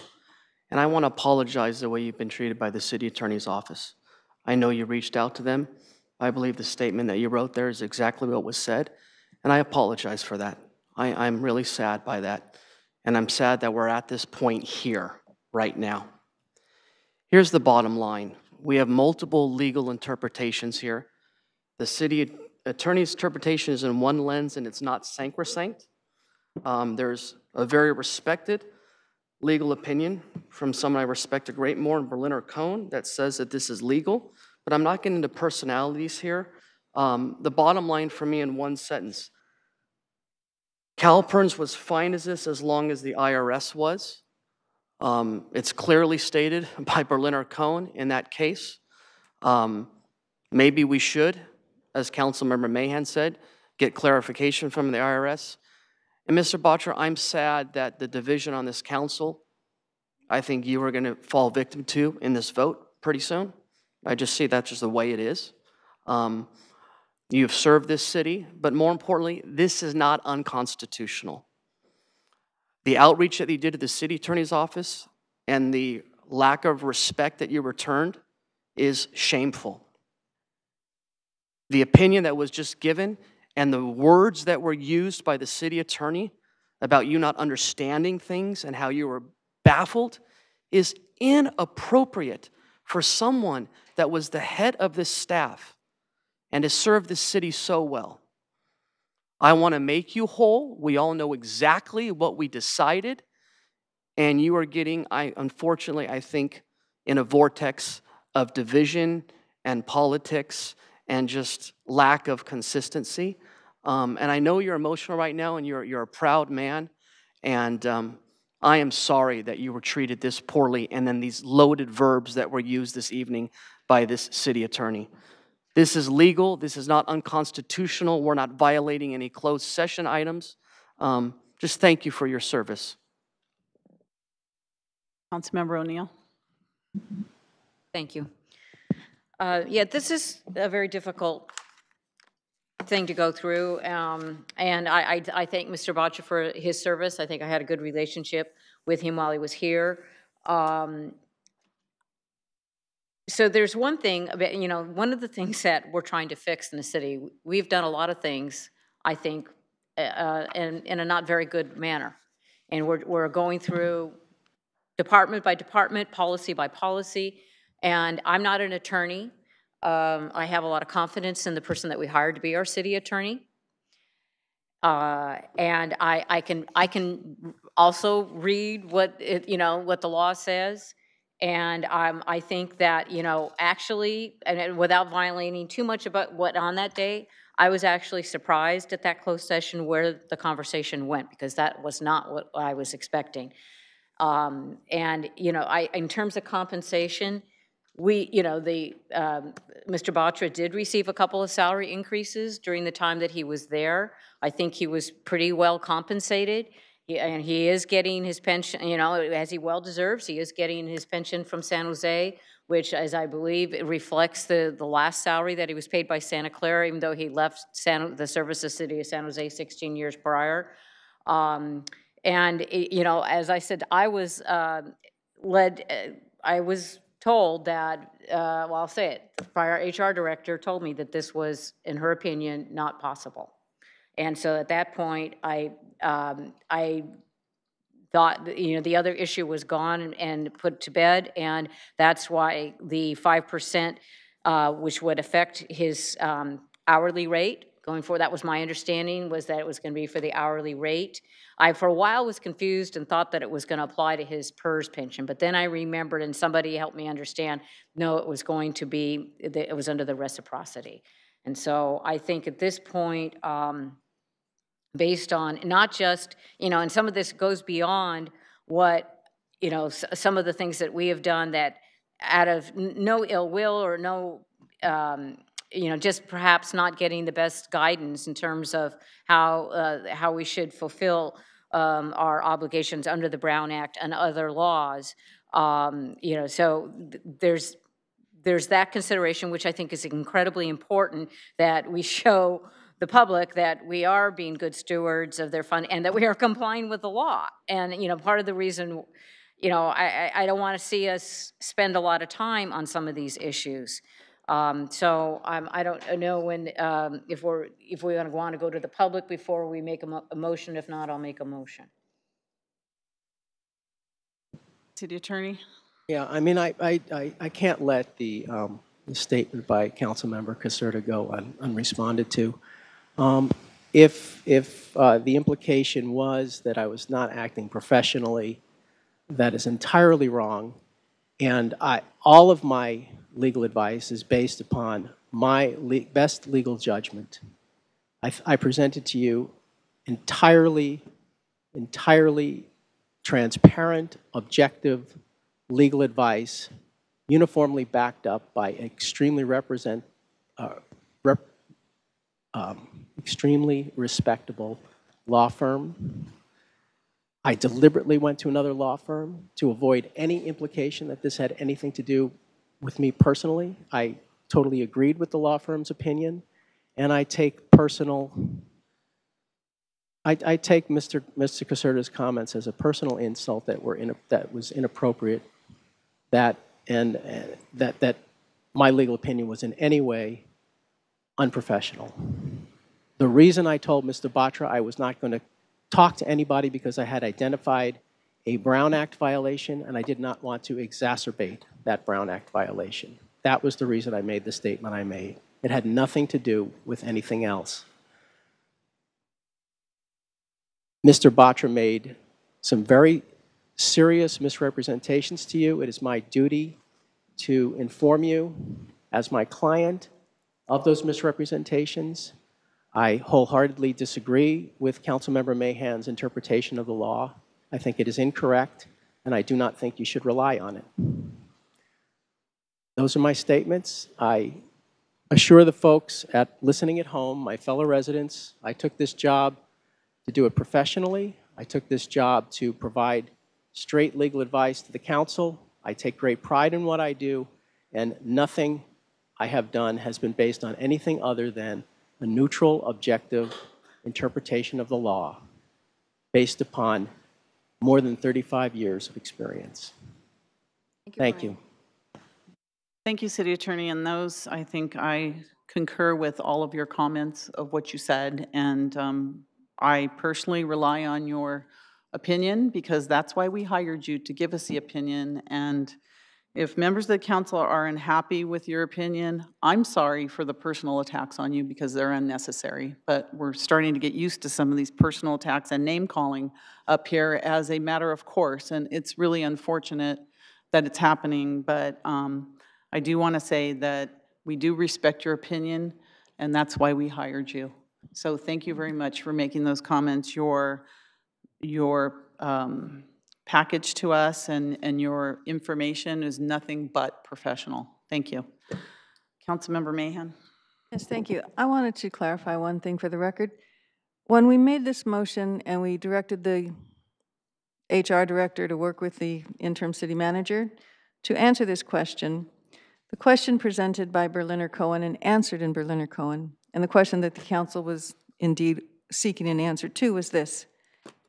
This is directly from the December 8th letter from Berliner Cohen.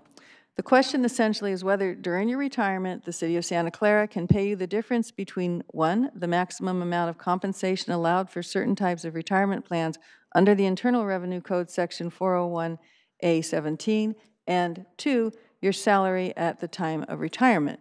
And their answer was yes. Under the Internal Revenue Code, you could do that. The question posed by our city attorney to their outside our outside counsel, Lieber, Cassidy, and Whitmore was this. Can the city provide the former interim city manager with compensation in his retirement in the form of a defined retirement benefit that equates to the difference between the benefit he's receiving through CalPERS, the California Public Employees Retirement System, and the benefit he would receive if the full amount of his final compensation was pensionable under state law. Two very different questions leading to two very different answers. And that's why I'm saying the legal questions can be parsed in a number of ways to come out with different answers legally. Both opinions legal, both opinions sound. You put 3 attorneys in a room and you're going to get 5 opinions. That's just the way it is because the law isn't subject to interpretation. But by framing the question in the way that it is, it's going to lead you to a certain answer. When we were presented with this item to begin with back in March 2017, before the interim city manager retired, the question was on the Internal Revenue Code side of it. We were not asked about CalPERS. We were not informed about CalPERS. It wasn't framed about the state law. It was simply if the Internal Revenue Code would allow us to do this, to have this SERP, this Supplemental Employee Retirement Plan benefit for Mr. Batra. And my motion, which I believe the entire council understood at the time, was if we got such an opinion from either from the IRS or from somebody that would be reputable, like Berliner Cohen, interpreting the Internal Revenue Code, not the state law, if they said it was okay and it would pass muster with the IRS, that the city could pay him this supplemental pension. And the motion made in public was that we would grant him the 5% increase on his own salary, subject to receiving information from the Internal Revenue Code on that interpretation of the Internal Revenue Code. Because, as the comments, wasn't part of the motion, was part of the comments that I made, we understood that one might be higher than the other. So rather than work for another year, another 2 years, so that he would have his 5% increase added to his salary, and thus to his retirement, Mr. Batra relied on what we said, relied on what we did, and retired. His next step was to come back and work as a retired employee, which limits the number of hours he could work, which puts him on an hourly basis, and which also cuts off his right to receive any benefits from there on, including other retirement benefits from then on. Had he not retired, he could have stayed on as city manager with the increased 5%, resulting in a higher pension. He could have retreated to public works with an increased salary, adding to his pension. But he could have taken those actions and come out financially whole, but he relied on us and what we promised to do, and when we got an opinion that said, Internal Revenue's okay with this, go ahead, pay out this supplemental retirement benefit. Now we're reneging, and it's to his detriment of several $1,000s a year. And that's just not fair. It's just not fair. It's not right. It means that we are reneging on our promise. It means that Mr. Batra took actions in reliance on that promise, on reliance on our action, to his detriment, which now I believe the city could probably be liable for. So there's a lot to think about here. There's a lot at stake. But most importantly, I think, and it's one thing to say, okay, if we'd known about the CalPERS issue, if we were told about the state law, if we were told all of these other things, we could have made a different decision, but so could have Mr. Batra. And that's the crux of it. He did it in reliance on our action and what we knew to going at that time, what we believed to be the state of the matter. And it is, as Berliner Cohen's letter said, it's the Internal Revenue Code, and then 3 months later, our city attorney is seeking an opinion based on state law, which is not what we had in mind. So I don't know which way this is going to go, but I just hope we can look in our hearts and remember what we did and why we did it and what you did in reliance on that and do the right thing. Councilmember Caserta.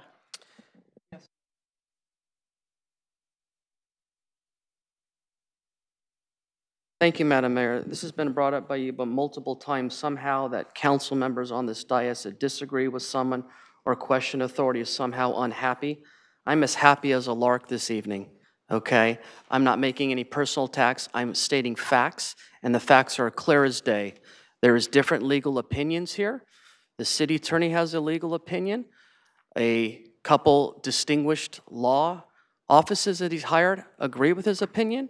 And there's a very distinguished legal community in Berliner Cone that disagree with the city attorney and the people that he hired. Mr. Botcher is too prideful of a man, but he will tell you he feels he's been treated disrespectfully by the city attorney's office. And my 12 years on this dais, I've never had a city attorney from Michael Downey till in this moment just have the dialogue that I had just a moment ago. I don't need to say anything more than that, but this idea that I'm disagreeing or making personal attacks, I'm not attacking anyone's individual ideas of being a father, a husband, a mother, a wife, a brother, a sister, whatever. Just because I disagree does not mean I'm unhappy and attacking people. That's what democracy is all about, disagreeing in the public discourse, okay? The bottom line, as I said before, I wish we would get an IRS ruling on this to bring, I think, clarity to this issue, but no one's attacking anyone here. We have the right to disagree. I think the way Mr. Batra was described by the city attorney in some of these verbs is not respectful of someone that has served this city so well for many years, and something I've never seen from a city attorney in my 12 years on this dais. But I know Councilmember O'Neill wants to make a motion, and I will look forward to either supporting that or not based on what I'm doing. But this idea that somehow I'm specifically unhappy and attacking people, Madam Mayor, is it's just not worthy of the position that you're in. Okay, let's go to the public, and then, yeah, please come to the public, and then Mr. Batra, if you'd like to make some something to say, closing right? statements. Yes, I think so. Welcome. Notice I was quiet most of the night. Madam Mayor, council members, I had two thoughts that as I was listening. I don't know what the right answer is, and I'm not going to pretend to. But for the last 45 years, and I mean that literally, for the last 45 years, I have worked with attorneys. I have taught attorneys. I have mediated disputes between attorneys. And it depends on the question that you ask. If you ask the question, how can I help him get this money? You will get a body of answers that will enable you to find a way. If you ask the question, how can I deny this request? You will get a body of information that will allow you to deny the request. Unfortunately, or fortunately, depending on which side of that you're on, the law is that way. So I would ask you to get past this argument that you're having right now and to think about what is it you really want to do for this man. Do you want him not to get the extra money? You may have good reason for wanting him not to get the extra money. I don't know. Do you want him to get the extra money? If you do, there are ways to make it happen. And instead of this argument, find a way to make it happen, or find a way to, clearly not make it happen. That's my thoughts today. Thank you. Anyone else? Mr. Batra, would you like to make some closing comments? Thank you, Mayor. First of all, I apologize. My intent was never to see a, argument or anything like that.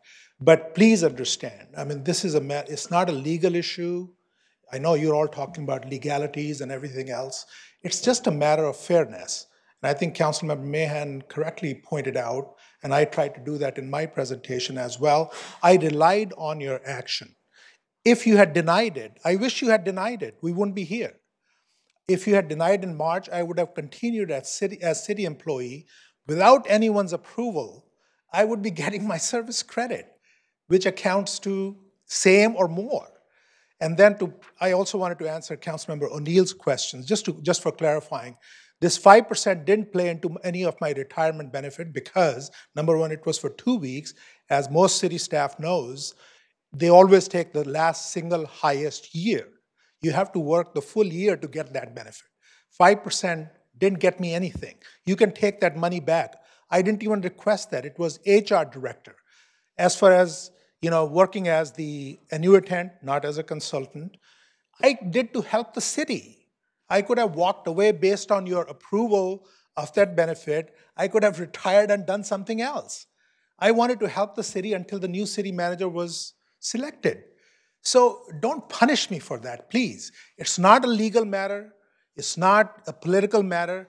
It's just a matter of making me whole. I relied on that decision that you all made, and I retired. Still continue to help. And the contract that I signed, yes, I mean, I didn't, if you say I didn't understand the legality of it, no, I didn't. What I signed was I will not get any benefits as an annuitant or city manager in my retirement. I will get only hourly rate, and that's what I signed. And that's what that 5% went towards. That's what the HR director told me. So please, I appeal to you, don't make it any more complicated. It's been a year already, and I was led to make this decision based on that you approved in March, and I'm just requesting, just make me whole. It's not a big amount. My salary was, I didn't want to bring that up. It's not a question of what I made, but I was making much less than what your assistant city managers make here. I'm not complaining about anything. All I'm saying is just uphold what you approved and make me whole. It's a question of fairness.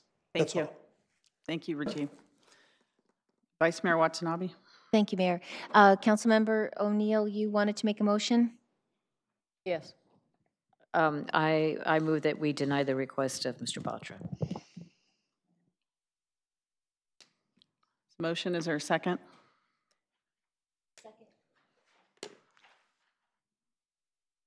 Motion second. I'm just going to make a couple comments. First of all, Rajiv, thank you for coming back. It's nice seeing you again. I know you didn't intend for any of this to happen, and I'm actually sorry that it's gotten this far and come this far for all of this discussion. But I was just so interested to hear members of this council tonight talk about what we did and what our intentions were and why we did what we did, because I have an entirely different recollection of what I did and why I did it. And for me, there was never any intention of giving that benefit. I never had that intention. And I know we can't talk about a lot of the things that we did because it's not proper per our city attorney, which I respect. And so I just, the scenarios that were described tonight are things that I don't ever remember happening. So I'm going to support the motion. And it's nothing personal for you. It's just that I know exactly what the intentions were when it happened and why it happened and when it happened. And you can all make comments and disagree with what I say, and that's up to you. But the fact of the matter is, we cannot grant the request because it's a violation of law. And so I'm going to go ahead. I'm sorry, time's up. I'm going to go ahead and support the motion. Councilmember Caserta. Mr. Batra, I'm sorry you're a victim of what's happening right now. The idea that the mayor said that this is unconstitutional is not factual. You have a legal opinion that says this is legal. As Dr. Diamond said, it's all about carving up the legality to get where you want to go. You're a victim tonight, sir, of politics, and the idea that the mayor says she knows what everyone did and Councilmember Mahan does not is just victimization and polarization. I'm sorry, sir. I will be enthusiastically not voting for this motion. I just want to clarify that I'm describing what my intentions were at the time, and that's it. I know what my intentions were. I have my own memory of what happened, and I won't be allowed to talk about it, but that was not the intention. That was not my intention at that time. Anyways, okay, so please register your vote.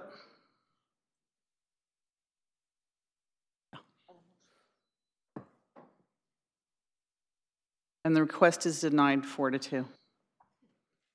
We're going to take a 5-minute break, please.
Right, thank you very much. We're going to go back on track now.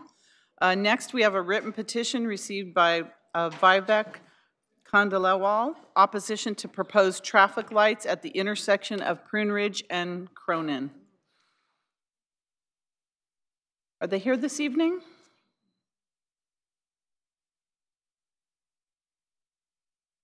Probably left. Should we table this for? Is there anyone in the lobby? No?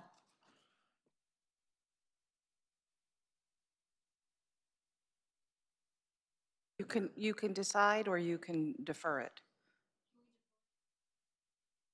Please speak. I'd really like to defer it because this is pretty important. I mean, I think we're going to put a traffic light there because there's so much issue. It needs to be heard from the residents. We're all about community, so let's hear this.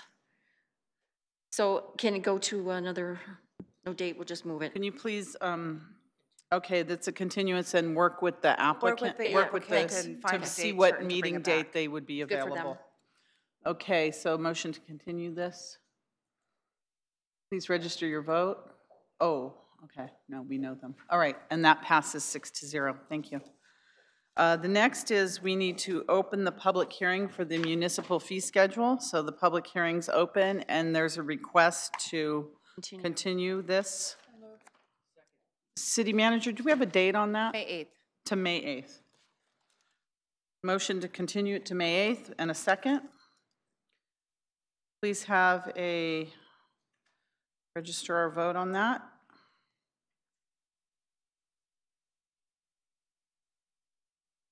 And that item is continued. Thank you. Next, we have the vesting tentative subdivision map at 2961 Corvin Drive.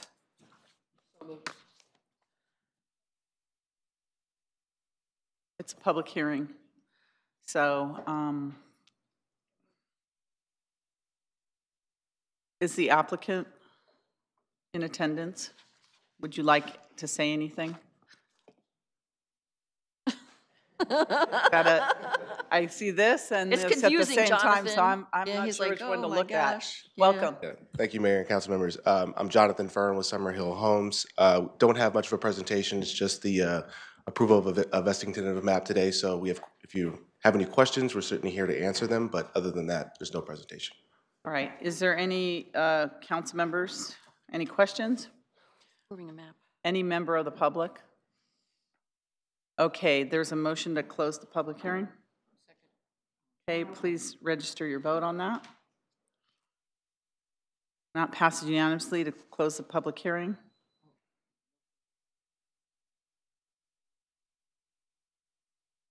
Okay, there's a motion and second to adopt the map. Please register your vote. And that passes unanimously. It could all be that easy. All right, moving on. Okay, approve the introduction of an ordinance regulating dark money. City Attorney? I have a presentation, Okay. hopefully, that can be teed up. As a preliminary matter, this is a discussion point that has gone through the Ethics Committee several sessions. The last time being in, I think it was November or October, excuse me. A while ago. And then we had one other meeting in November, and then we were not able to bring this forward because the Ethics Committee really hadn't met. So I had wanted to at least run the text of the ordinance by the Ethics Committee, but I had not. We haven't had a meeting, so I thought it'd be prudent to just bring it directly to the council because there was a lot of interest in having the council consider this in a timely way.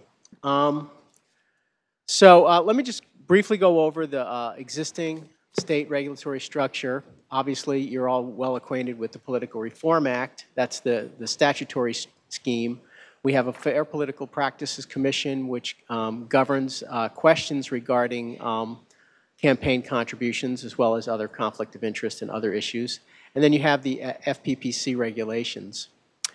So we're really looking at what are known as committees under the Government Code Section 8213. So a committee is defined in one of three ways. It receives contributions totaling $2,000 or more in a calendar year, makes an independent expenditure totaling $1,000 more or a year in a calendar year, or makes contributions totaling $10,000 or more in a calendar year to or at the behest of candidates or committees.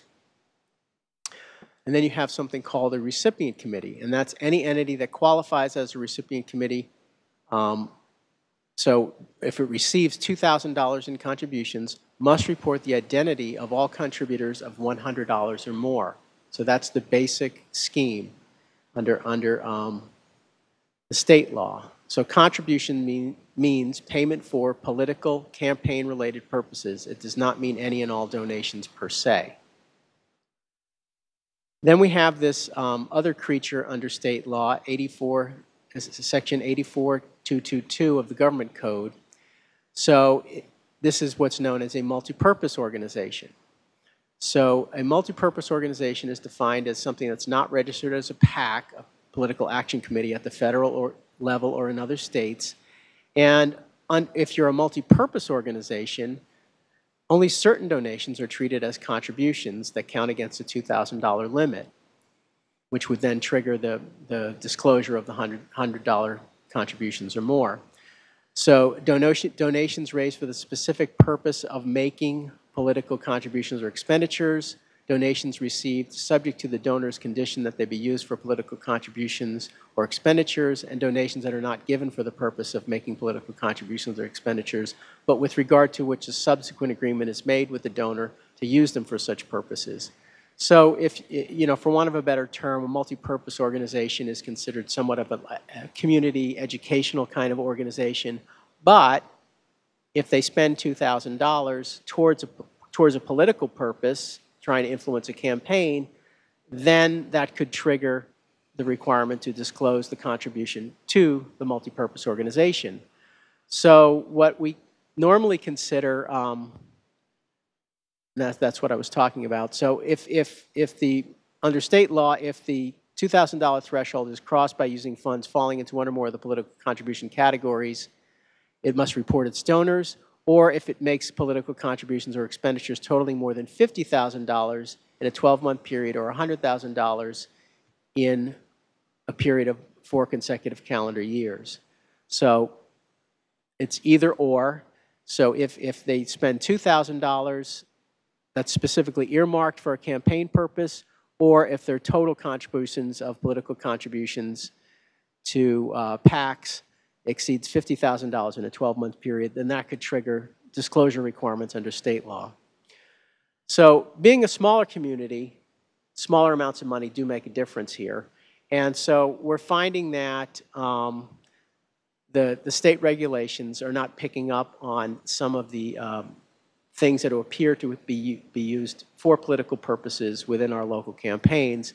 And so the Ethics Committee asked me to come up with an ordinance to mirror what the FPPC does, but be enforceable at a local level at a lower threshold than the $2,000 or the $50,000. So I've come up with this ordinance. It's unique. I think we're kind of leading the charge here at the local level, but I think it's worth a try that we do it. So the dark money ordinance will do several things. It will only apply to Santa Clara campaigns. We're not attempting to deal with anything else other than our local campaigns, so it won't apply to assembly campaigns in Santa Clara or congressional campaigns or anything like that. It lowers contribution thresholds to $100. So we'll mirror state law in that any contribution of $100, no matter who you make it to, if that $100 ends up influencing a local campaign, then we will require it to be disclosed under our ordinance. And the disclosure will be made locally to the city clerk, and that will be enforceable as a city code violation under the existing provisions of our chapter, as well as a contract violation. So these are just the provisions of the Act. This is just verbatim what I've drafted as a proposed ordinance. So the purpose of the article is to provide the maximum transparency to the voters of the City of Santa Clara about who is spending money on local campaigns, and to create specific disclosure requirements for contributions to organizations that have historically refused to disclose contributions. So we're just putting this right in the Act that this is what we're trying to go after. We're intending to be interpreting this in harmony with the state law. We do not want to have any conflict with the state law. We believe we can do this. And we are going to provide the city manager with regulatory rulemaking authority and the ability to create forms to facilitate the interpretation of the article and to provide such forms necessary for the filing of the required disclosures. So we'll have to create those forms and those probably some kind of explanatory material in the clerk's office about who has to disclose and why. So again, the mandatory disclosure requirement will be on all contributions of $100 or more to any organization, including but not limited to multipurpose organizations, that make expenditures that affect or are intended to affect a local Santa Clara election to city office or for or against a local Santa Clara ballot measure. They must be reported at the same time and in the same manner as campaign contributions are required to be reported under section 2.130.280 of this chapter. So that refers back to the other reporting requirements that are already existing in our campaign contribution reporting requirements at the local level. 460s. Exactly. So, we also wanted to have a presumption in the ordinance. It shall be presumed that if any multipurpose organization makes a contribution of $100 or more to an entity that qualifies as a recipient committee under Government Code Section 84211, the source of the contributions to the multipurpose organization shall be subject to the mandatory disclosure requirements of this article. So what we're saying is, it's going to be presumed that if you transfer money out of a multipurpose organization into a political action committee that then spends on a Santa Clara campaign, that really was essentially earmarked for that purpose, and you're going to have to disclose it under our ordinance. And then here are the enforcement provisions. So the existing provisions of Article 6 of Chapter 2.130 include prosecution as an infraction or a misdemeanor, civil action for injunctive relief, damages by any city resident that can include recovery of treble damages, costs of litigation including attorney's fees, and disqualification of elected official who benefited from the contribution from voting on a matter in which the contributor has a financial interest. So that's what we already have in the chapter. We wanted to beef this up by adding this other section that says the provisions of this Article 10 are hereby incorporated into all contracts of the city, the Santa Clara Stadium Authority, the Santa Clara Housing Authority, and the Sports and Open Space Authority as provisions of law to which all parties to such contract are subject. The violation of this article shall be considered a material breach of the contract by a contracting party and grounds for termination of the contract. A contracting party shall be considered in violation of this section if the contracting party fails to disclose contributions made by the contracting party or by an intermediary of the contracting party or by contribution of earmarked funds as defined and regulated by Section 18432 of the Government Code. So we're really being very comprehensive here about what we expect of the people who have contracts with the city about, again, this is not anything other than requiring them to disclose any contribution that's made to try to affect a political campaign here in Santa Clara. So that's the essence of the ordinance. I tried to keep it simple. It may or may not be easy to enforce depending on how people react to it, but we're hoping that this can at least be a start in trying to find out how money's being spent in our campaigns. And if you have any questions, I'm here to answer them. Great start. Councilmember Davis. Brian, I want to thank you for all the work that you did on this. I know it took a few months because we had other things kind of in the queue, but the simpler the better. I think you came up with the right formula. I know you worked with the FPPC and other people, so I think you did a really good job. So when we're ready to make a motion, I'd like to, after conversation. Thank you. Councilmember Caserta. So just scenario, there's an independent expenditure, Friends of the Dog Park, and someone could write a $10,000 check, but they would have to disclose their name since it's over the $100 threshold. Is that correct? If they're trying to influence a campaign, so So if it was a mayor or council election, that right. Okay. What about our election this June? That's going to the ballot about the districts. If we approve this tonight, would that apply to that, or would it just apply to the general election? Well, it probably won't be effective in time for that election because what is it? Today is the 42 days. I don't know why I know 24th, that. and then we'll come back on the 8th, and so it'll be just after. It'll become effective just after the election. Okay. So my point is, I think giving voters as much knowledge as possible is very important, while also upholding the Buckley 76 Supreme Court case, whether we agree or not, that money is speech. And let's keep it real. When you run for local office, a contribution over $99.99 is publicly disclosed. I think it's completely appropriate to do that when it comes to independent expenditures. And just to clarify, this does not impact at all the threshold of whatever it is running for a local office, like $550, anything like that. There's no change to that. This is purely disclosure. Very well written, very clean. Thank you. Councilmember Mahan. Thank you. So how are these reported then? Is it just like on a Form 410, just the regular campaign? I think we'll come disclosure? up with something very similar to Okay. to that series of disclosure requirements, yeah. So organizations that are making expenditures in support, independent expenditures in support of a candidate already are required to report, correct? Correct. And that's a $100 limit, same as a candidate and so forth. Right.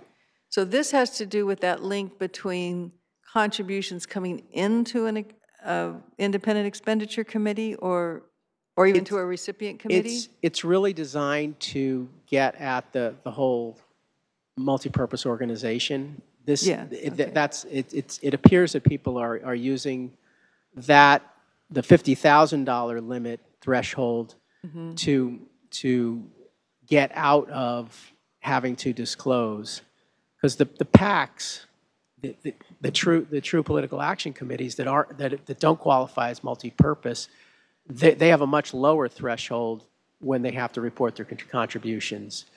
So what we're trying to do is say, okay, I think a lot of people really believe that those, if I could go back to the multi-purpose organization, can you just run the slideshow again or put it back up?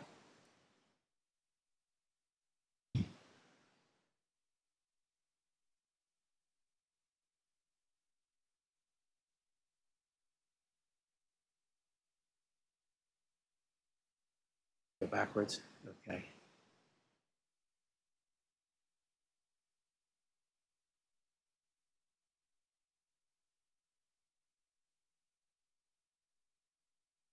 Okay, so here's really where the problem is how do we, so someone has a multi-purpose organization, how do we know how they raised the donations? Right. They're saying we're just educational. So how do we know that the donation was raised for the specific purpose, subject to the donor's condition? We don't have this information. Right. So if a multi-purpose organization raises money and spends it out of their own organization, how does that work? They'll give it to a PAC. But if they give money to a PAC, then we don't know what was tied to the specific contributions that they had unless they go over $50,000. Right, because that's a state law. Right. Okay, but what if they make the independent expenditure themselves, the multipurpose Then we organization. wouldn't know either. You wouldn't know, even with this ordinance.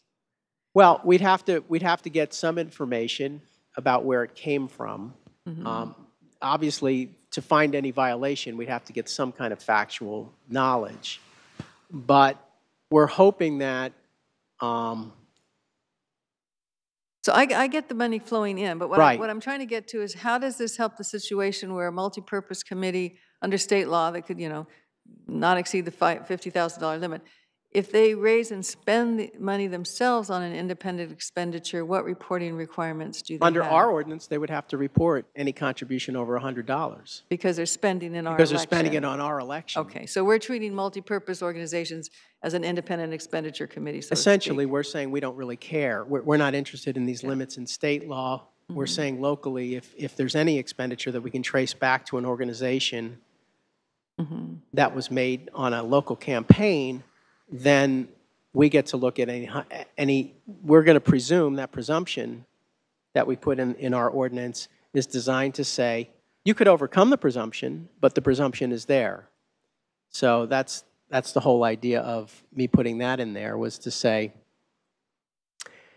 it shall be presumed that if any multipurpose organization makes a contribution of $100 or more to an entity that qualifies as a recipient committee, the source of the contributions to the I get that. What I'm missing, and maybe I'm just being dense, is if the multipurpose organization isn't making contributions to a PAC or recipient committee, but is using their own money to make their own independent expenditures, how does that get reported? That goes back, it doesn't really matter if you,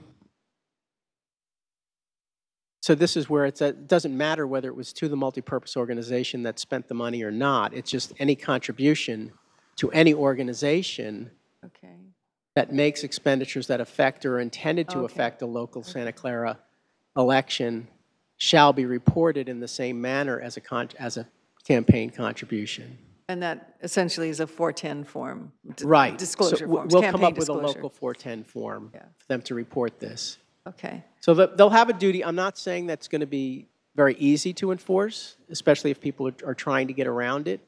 But we're hoping that the penalty aspect of it is scary enough that people will say, I don't want to risk, for example, losing my contract with the city because I didn't do something as simple as disclose a campaign contribution. And this you vetted now in light of the new Assembly Bill 249? It doesn't violate any of those provisions or conflict with those provisions where state law might preempt this kind of thing? Because that's the California Clean. And I would ask too, because I really applaud the effort of the Ethics Committee and the City Attorney, and I think it's a good direction that we're going in. But with the whole campaign for AB 249 was to call it, California Disclose or California Clean Money. And I would like to see us say it's clean money because it's positive, because we're trying to do something positive and show and clean up the money and show the public where the money's coming from. So maybe we could put in parentheses clean money instead of dark money, because dark money means different things to different people, but that's just a suggestion. So if that's what we're trying to do, I get it, and I think we're on the right track here. But as long as we have vetted this, that it doesn't violate or impinge on anything that's now lawful under 249. I mean, 249 is meant to do the same thing, but just on a higher level. But again, I don't know if the state preempts this in the area of election law, because obviously a city can't pass something that's more restrictive or more stringent if it's an area of statewide concern, like elections per se, or if it's an area of exclusive authority of the state. And of course, any local law has to be consistent and uniform with the state law and can't, take away the right. So I'm looking at it from the opposite point of view. If these committees or if the organizations have certain rights under state law, are we restricting those or impinging them in a way that would be inconsistent with 249? Based upon my conversations, with some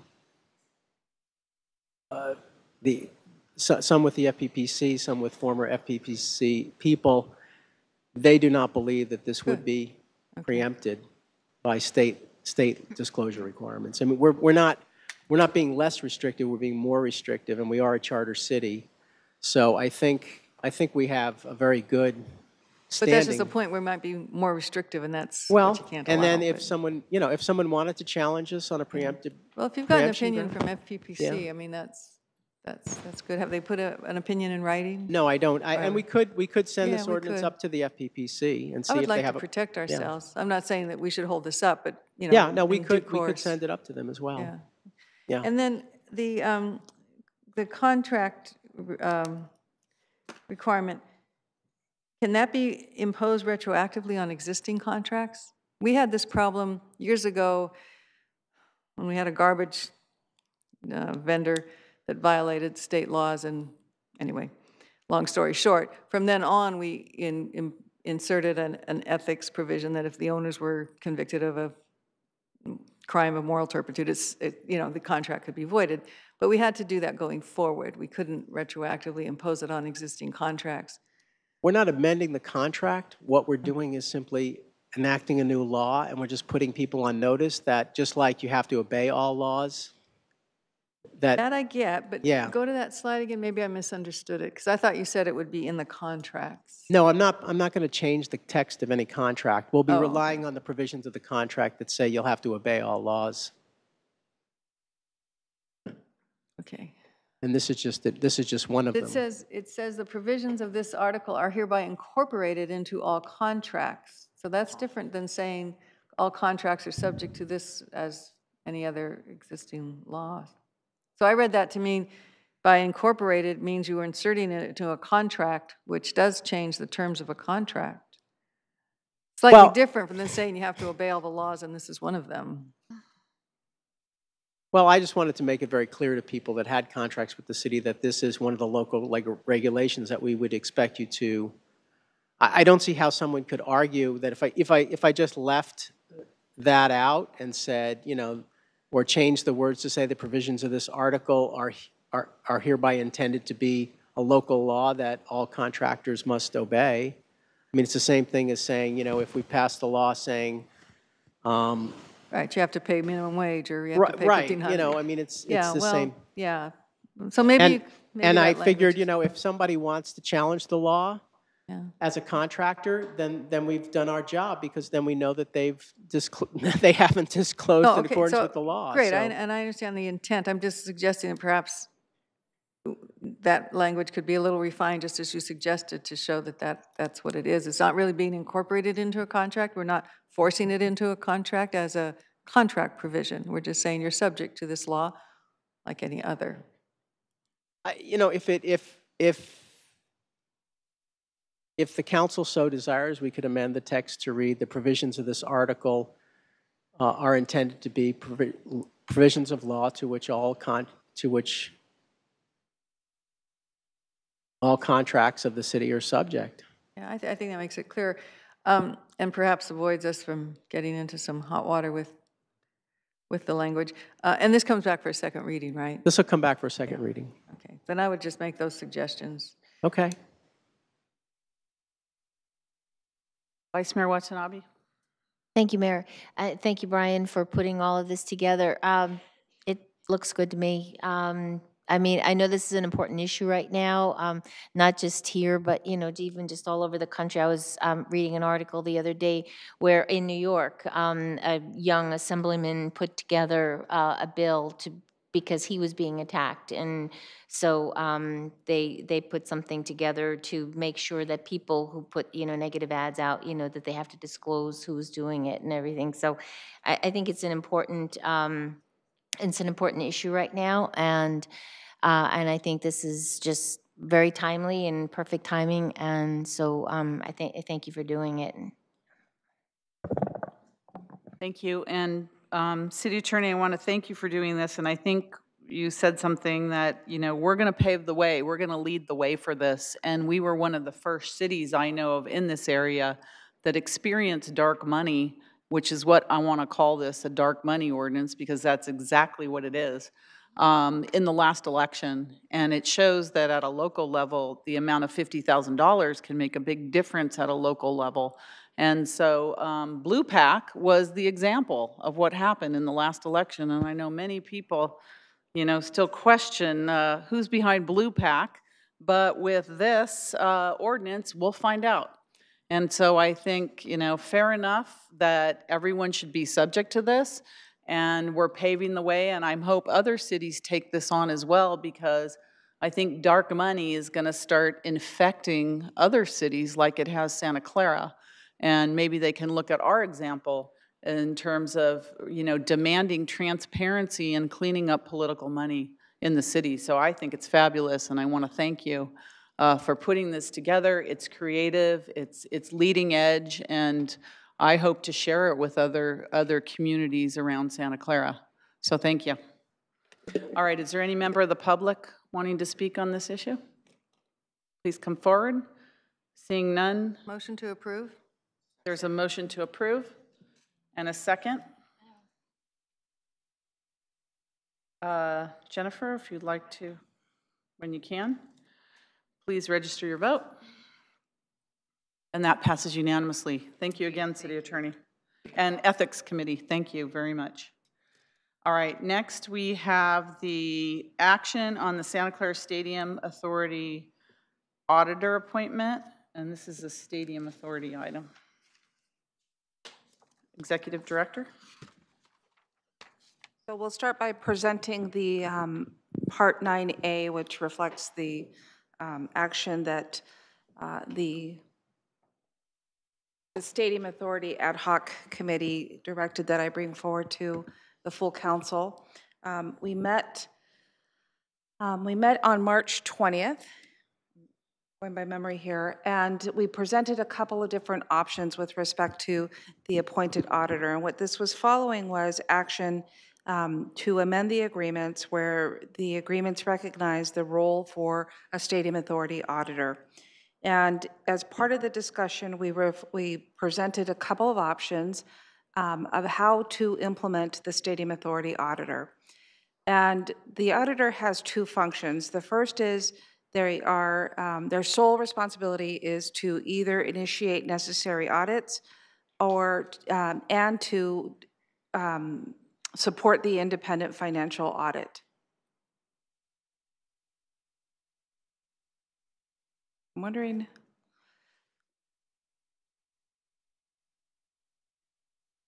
So there, the action was 2016, where the auditor position was established through mutual agreement, through our agreement. There is also the language here in the agreements that I just stated about the independent auditing responsibility. It's the role, as I mentioned, the annual independent audit and the other audits as needed or deemed necessary. So this is the option that this ad hoc committee directed that we bring forward to the full board. I'll verbally explain the other option, but I thought it was important to diagram this out based on the robust discussion that was had. There's the board, which is obviously you at the top. Under this scenario, the ad hoc committee preferred that the assignment of the auditing function be assigned to a city employee. And what we discussed at the time was designating the assistant finance director to serve as the auditor for the Stadium Authority. And as that's a vacant position, we can put some requirements with respect to certifications, expertise, and it allowed for us to leverage our public dollars by having the individual have oversight of contracts for audit work, as well as to the extent possible within capacity, perform audits his or herself. The other responsibilities would be, as I mentioned earlier, is to work with a certified public accounting firm on the independent audit, as well as those audits deemed necessary, and to do independent auditing. Those reports that are done by contract, as the employee would oversee the work, would come back through the employee with audit findings and reports to the Stadium Authority Board. And so in this case, the staff works as a staff liaison, overseeing the work and the progress of it. The alternative was a more costlier option, which was to contract out all of this work and to designate an auditing firm that would serve in that capacity. We would still need a staff person within the organization to manage the contract, but then to take on the roles as described towards the bottom of the slide, which are the two authorities that are already have been discussed, and then bring those reports back to the board. There's the slide right there. So the alternatives, as I mentioned, there was two. One is to assign it to a city employee. The second is to contract out for the service and have it come back to the board or any other action as designated by the board. And so this is the first part of what we're considering a multi-part action that goes into the city side of the city auditor function. And so I'll start that presentation, and then as we get more into it, I'll hand off to Walter some of the slides. So on February 6th, as we've stated many times already, our city clerk resigned, effective the same date. And at the time, the assignment of duties were assigned to Jennifer Yamaguma, but without the city auditor function. And so the council did not appoint a city auditor at the departure of the former elected city clerk. The charter under section 900, an officer appointed to the city council and the city manager. In addition to appointed officials, there is clearly the appointed official of the city auditor. So you have three appointed officials: the city attorney, the city manager, and the city auditor. For the city auditor, the city council may, in its discretion, appoint any other officer or employee of the city as city auditor and grant such person additional compensation for the performance of such duties. That's Charter Section 909. The city auditor shall audit and approve all bills, invoices, payrolls, demands, and charges against the city government before payment, and with the advice of the city attorney, advises city council as to the regularity, legality, and correctness of such claims, demands, and charges. That's Section 909 also of the city auditor functions and duties. As we talked about in January, that there is the absence of a risk management function in this organization, as well as the absence of a more robust city auditor function. And we talked specifically about the role of auditing as a way to mitigate risk and to surface issues that help us perform and use our public dollars more effectively. With the follow-up on the retreat, as well as some issues that as we develop our budget and looking for economies of scale of our public dollars, we wanted to also look at how we could align the city auditor function with the current vacancy, with other duties that we have and other needs that we have within the organization. So since that time, as we talked in January, there has been also, just much like the city clerk's responsibilities, an evolution of the duties and responsibilities. And in the report, we outlined some of the performance audits that are traditionally done as a risk management function and to inform continuous improvement and improved management practices. But we also noticed that there are some drivers with respect to what causes for financial auditing internally or performance auditing surrounding public funds. And what we have is we have GASB, we have GFOA, and the Association of Government Accountants that often drive audit portfolios for local or public entities. So in your report, you have some examples of what performance auditors review, and generally they look at, as I mentioned, the utilization of resources and how to make improvement or the correctedness of them. In this case, we're talking specifically about public funds. As a performance auditor, we would have them look at our personnel practices, property, asset management, equipment, space, or ethical issues or complaints, or how we handle our administrative administrative duties in an ethical manner. And obviously on the financial side, it would be the normal financial independent auditing that is already conducted and reported to the council. So we have similar options here, and there's a little bit more than what we presented to the board. One, the board that could consider appointing the city auditor functions to the assistant director. it matches and begins to align with the action already taken by the ad hoc committee to bring forward a recommendation to the board to appoint that duty to a city employee. Combining them obviously begins to build up a auditing function within the organization where we could build and leverage resources around that one entity within the organization. You could maintain the city clerk as the city auditor, and there is a need to consider the governance issues. We've talked internally about this, about the council appointing an appointed city auditor to an elected city clerk.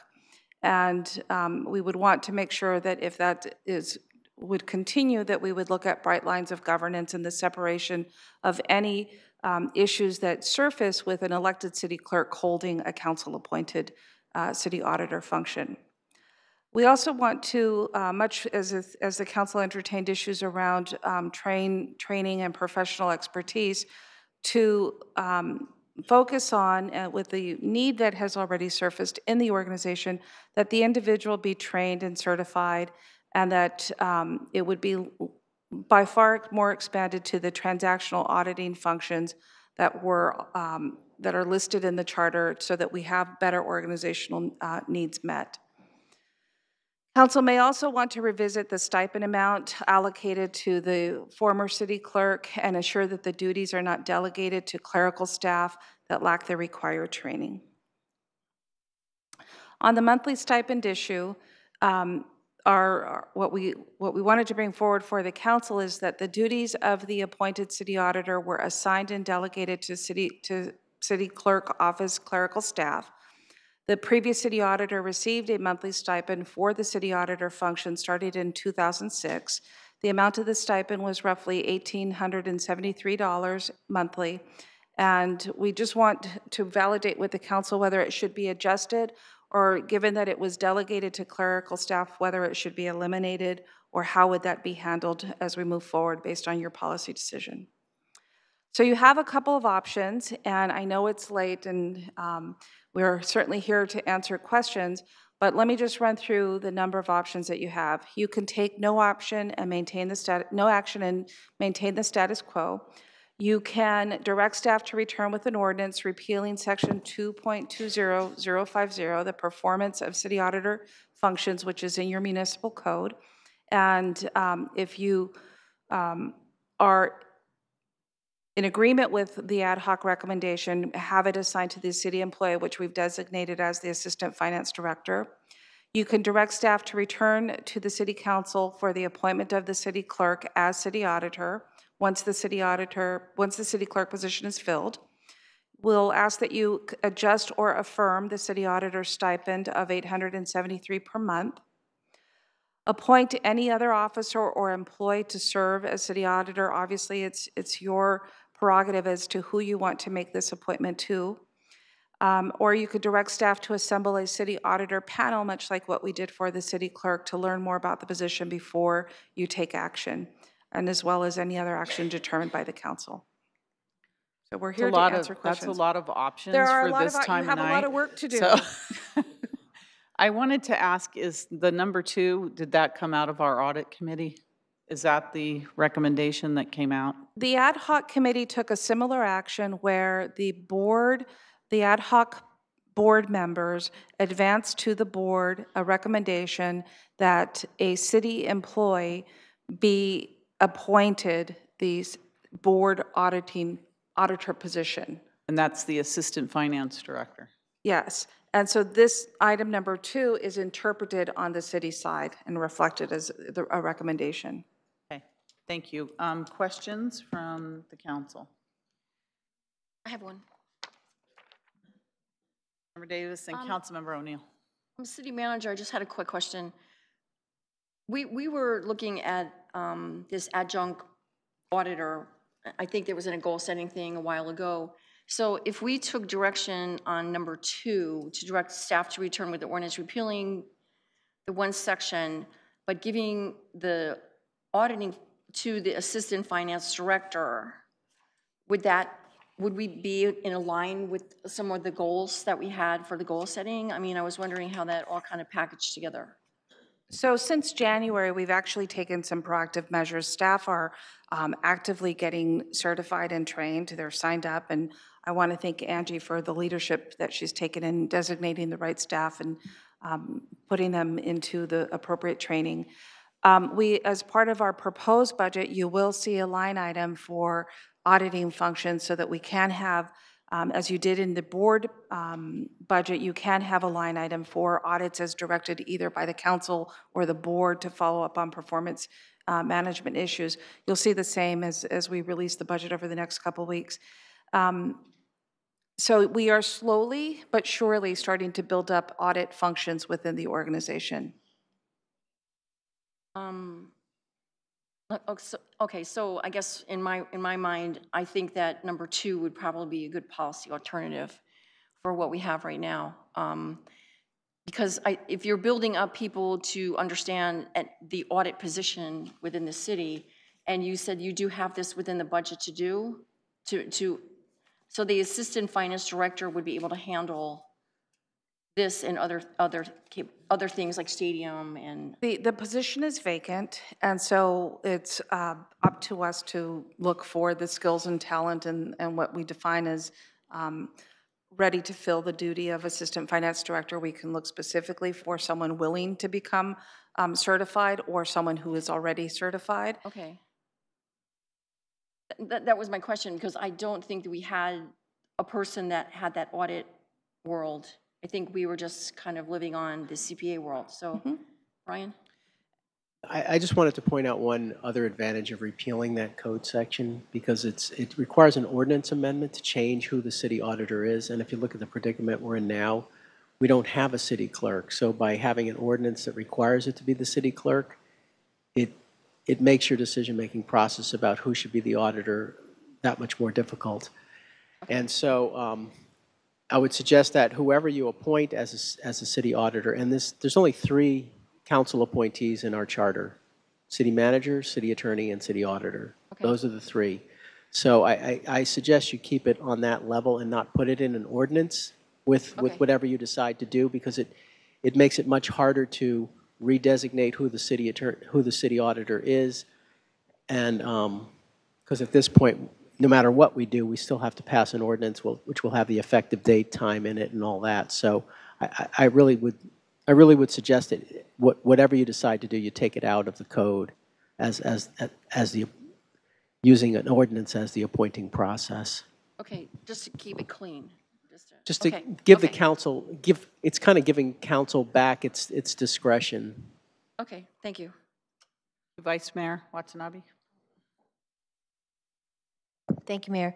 Yeah, I like number 2 also.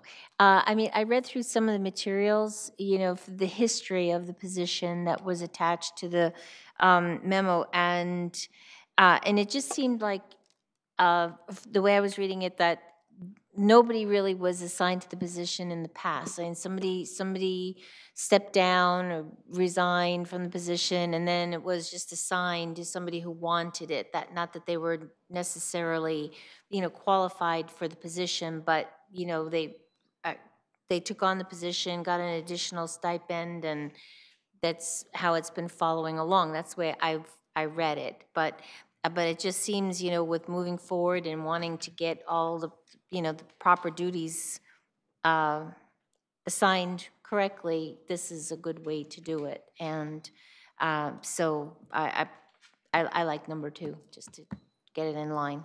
Thank you. Thank you. Councilmember Mayhem. Thanks. Just one question, because I think number 2 is probably the way to go. And if you did that, this would be a full-time salaried employee. So would the stipend to the city auditor then be just eliminated or absorbed as part of the salary, or would it be a stipend added on, or what's the thought? It's your discretion. That is one of the nicer features, is that we could fold it into the compensation, or account for it as part of the hire, and you could eliminate the stipend. Okay. You don't have to. It's completely your decision. The one issue which I think the stipend kind of creates a little bit of an issue with is the fact that if you appoint someone who's already in a bargaining unit, the stipend creates this extra compensation that's kind of outside the collective bargaining process, and I think that's kind of difficult. So I think you should really treat whatever the duties of that particular position are, you should just treat, I think, as part of a position and compensate that position appropriately, as opposed to using a device like a stipend.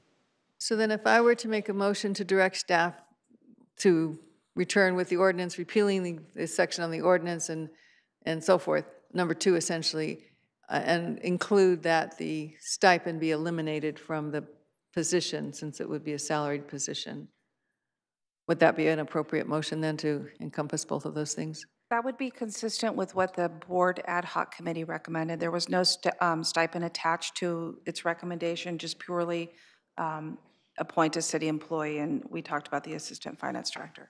Then I would so move. Motion and second. Councilmember O'Neill.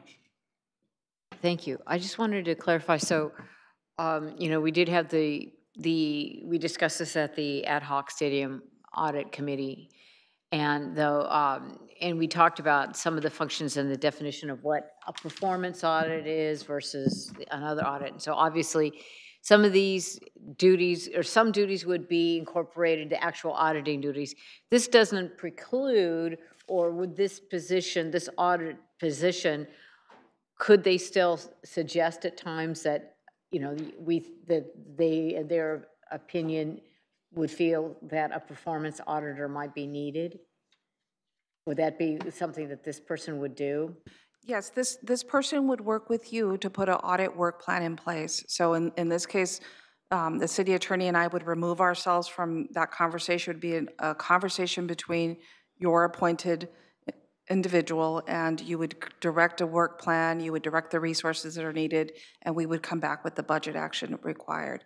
I do want to, because there is a motion already out there, for tonight's action, we're on 9A and 9B. We presented them together, and so part of your action should consider the ad hoc recommendation to appoint the Stadium Authority Board audit. 2 separate actions. The auditor, okay. Right. The auditor, the board version of 2 and 4. So 1 for the Stadium Authority and 1 for the city.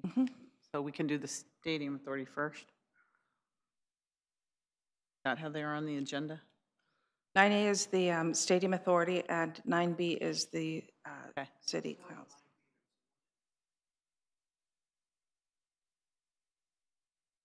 Yeah, it doesn't matter. Go ahead and make it so we're in order. Both of them. Councilmember Mahan. Oh, so I'm sorry. If you want to accept that motion, I made that motion for 9A, yes. Okay. Motion second for 9A. Any member of the public want to speak on 9A?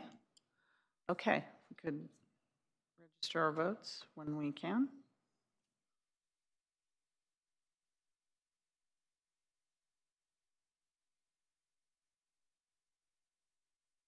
Quiet in here. All right, register our vote. And that passes unanimously. Thank you. Councilmember Mahan?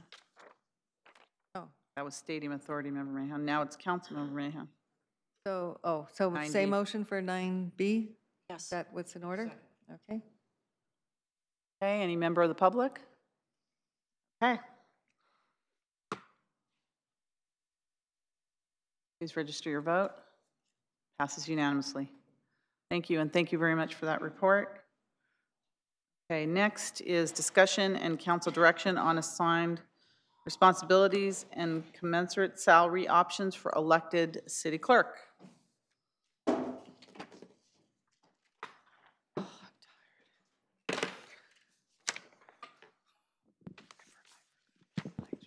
don't know who's taking this one. Thank you, Mayor. I have a brief PowerPoint presentation. So as we've already discussed, Rod Dearden resigned from his office as city clerk on February 6th. Excuse me. On February 13th, the council heard a presentation outlining 4 different options, including appointment of a city clerk under Charter Section 703, calling a special election for November to fill the vacancy, placing a charter amendment on the June election to have the clerk move from an elected position to appointed, or reduce the duties of the elected city clerk. And the action from February 13th was to return to council with a potential charter amendment related to the position of the elected city clerk, including some alternatives, and to clarify any conflicts that we had with the already previously approved ballot measure regarding district elections and the voting method. On March 6th, the council took no action to fill the vacant position of the city clerk and directed staff to return with calling a special election and directed the city manager to return with a study session, which we held on March 29th. If you recall, we had two master municipal clerks, Don Abrahamson and Lee Price, here in the council chambers and gave a very robust discussion on the qualifications for a professional clerk. And we also included a staff presentation on compensation for the assigned duties of the clerk. So this brings us to tonight, and we have two options identified in the agenda report for consideration. The first is to assign certain duties to the assistant city clerk. And so council has the authority to assign the professional duties of the outlined in the charter section, which specifically states that the council can, in its direction, appoint any other officer or an employee of the city as city clerk and grant such person additional compensation for the performance of the duties. So council could consider formally assigning certain professional city clerk duties to the assistant city clerk. And to do this, an option for consideration would actually be to establish a new chapter in the city code pertaining to the management of city records. And the purpose of that would be to establish the procedures for the management of city records and delegate authority and responsibility for management of those records, specifically to the assistant city clerk. If so done, then the assistant city clerk would have the primary responsibility related to this section of the charter, which includes attending the meetings, being responsible for doing minutes, doing the resolutions and ordinances, maintaining all written contracts and official bonds, keeping records indexed and open to public inspection, administer oaths or affirmations, take affidavits and depositions pertaining to the affairs of the business and of the city, and being able to certify official records. And to further explain some of those responsibilities, this is the slide specific to the section of the city code.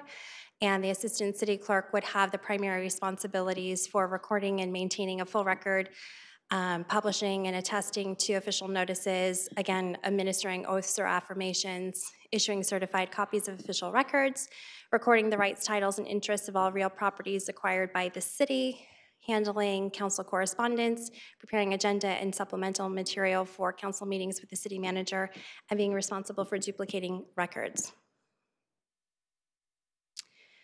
So if council were to choose this option, then the city clerk would then have the primary responsibility for being the custodian of the city seal and then having charge of all city elections. The clerk would continue to be elected by the city at large for the term of 4 years and does not have term limits now. And the city clerk would be considered basically the presiding city clerk.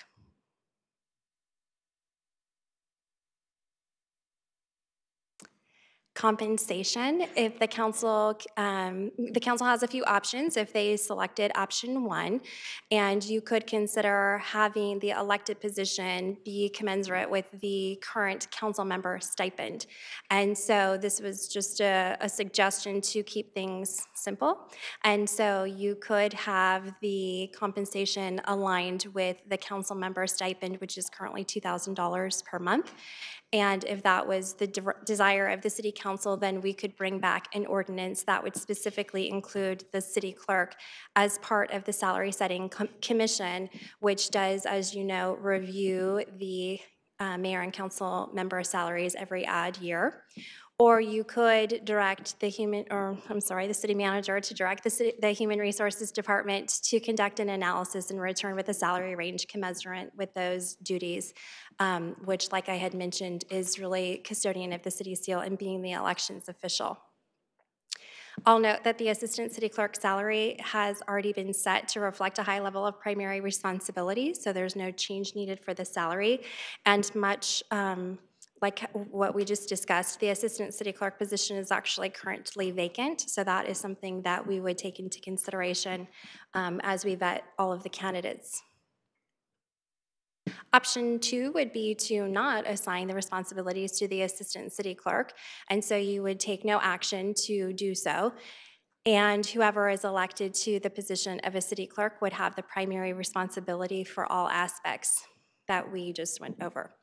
And in this case, the compensation, again, Human Resources prepared a preliminary compensation array, which is part of your agenda packet. They looked at neighboring cities, Milpitas, Mountain View, Palo Alto, San Jose, and Sunnyvale. I'll note that all of those clerks are appointed clerks. The survey average for the top step salary was $12,935. The current budgeted amount for the city clerk's salary in Santa Clara is $14,875. Of course, there are a number of factors that would go into not only the comparison of the other city clerks from the neighboring cities, but also the salary of the former city clerk who did receive compensation adjustments based off of merit increases, salary adjustment, Unit 9 wage adjustments, and tenure. We just talked about the city auditor salary, so we don't need to go over that. We've had this discussion before when it comes to elected officials and benefits and accrued time off. And so regardless of whether council chooses either option 1 or 2 or provides other direction to staff, as it relates to the elected position of city clerk, the council should consider discontinuing the practice of including the elected position of city clerk with bargaining unit 9 and discontinue Santa Clara's unique past practice of having an elected official eligible to accrue paid time off through sick, vacation, and/or management leave. And just as a side note, I know we've had some comparison with the city clerk of Morgan Hill, and just as reference, we've confirmed that the elected clerk does not accrue paid time off. So in summary, option 1, again, is really to just assign certain professional primary responsibilities to the assistant city clerk and have the elected city clerk be a presiding city clerk. And in that case, the presiding city clerk would have the primary role of running the elections for the city. And if that is the option, then you could set a stipend or direct a compensation review to come back. And then, of course, option 2 is to have the elected clerk have all of the primary responsibilities identified in the charter and city code, and then further direct analysis for what an appropriate salary range would be for an incoming clerk. And I'll just note that while these are the duties that are outlined in the city charter and the city code, it's by no means completely reflective of all of the responsibilities in the clerk's office, but the purpose of this presentation was just to identify those that are specifically called out in the code and charter. Okay, thank you. I have a list of lights up here. So the first is Councilmember Caserta. Yes, I guess comments into questions. I was very enthusiastically supportive of the last recommendation.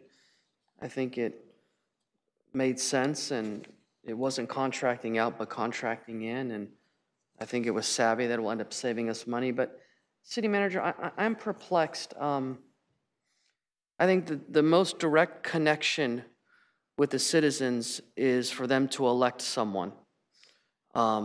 And that is the most accountable to the residents. And that's reflective of the people on this dais. And we've seen through precedent that time and time again, our residents like, whether it's very unique, the elected police chief, and I know it hasn't been decided in a while, but the clerk. And I do agree that the clerk has to hit the ground running, that the clerk has to gain certain skill sets, but we have people on this dais that have JDs, that have master's degrees, and just have a high school degree. And we have to hit the ground running as well. So just my overall global question is, I'm reading this, option 1 seems like the assistant city clerk will become the city clerk. So where's the genesis of this coming from? When I come from the background of teaching civics, that our rule book is our constitution, and in this city it's our charter. And I just don't see any public outcry to want to change that. So can you help me understand how we came to option 1 as a suggestion? So I'll just start since the question was directed towards me, and then I'll Or hand maybe it off to. maybe it's Jennifer. Do you want to take it? However you'd like. So this option was developed based off of the prior conversations that have happened at this with the council members from the dais, and specifically taking some comments made at the study session with looking at the Morgan Hill model, which is really they have an elected clerk, and their primary function is specific to being the elections official. And so it was, that was not a direction from the council to mirror what Morgan Hill did, so I don't want to misrepresent that, but just simply the comments and sort of some of the looking at the neighboring cities and looking at what the clerks are responsible for, and then knowing that the presentation from Ms. Abrahamson and Ms. Lee were more reflective of having the professional duties outlined. It was simply an option that was developed. And I appreciate I just want to follow up that after the panel discussion, the way that it ended is we were directed to come back with options, and recognizing the professional skill sets that were duly noticed and observed here and inquired about. It really feels like these are the last 2 remaining options. I like the way Jennifer started the discussion with, here is the history of how we got to where we're at. You can do nothing. You can leave it as is. It's always an option to maintain the status quo. But your direction to us was to come back to options, and we felt as though that's what this is reflective of a response to that report or that request. I think Jennifer, as always, was very comprehensive. It's just I don't think there was uniform analysis for number 1 at all. What I remember was discussions on specific skill sets, et cetera. But at the end of the day, we need to have faith in the residents. There's no education requirement to get elected as a policymaker, which is reflective of this dais. You have to hit the ground running, period. I would rather have the chief of the clerk's office directly accountable to the people. I think that's the truest form of democracy, and that's what our country was founded on. I do think that our current amount for the city clerk should be adjusted to a lower amount. I'm open to discussing some of the factors that Jennifer outlined, but I want to make this clear, and maybe I'm the minority. There is absolutely no way I want to take away the power of the people to make decisions here. So I'm going to make a motion for option 2 and have some of these other factors, like the lower salary that she has in bullet point 2. But I mean, why would we have different criteria than all of us up here? It makes no sense to me. So that's my motion, if there's a second.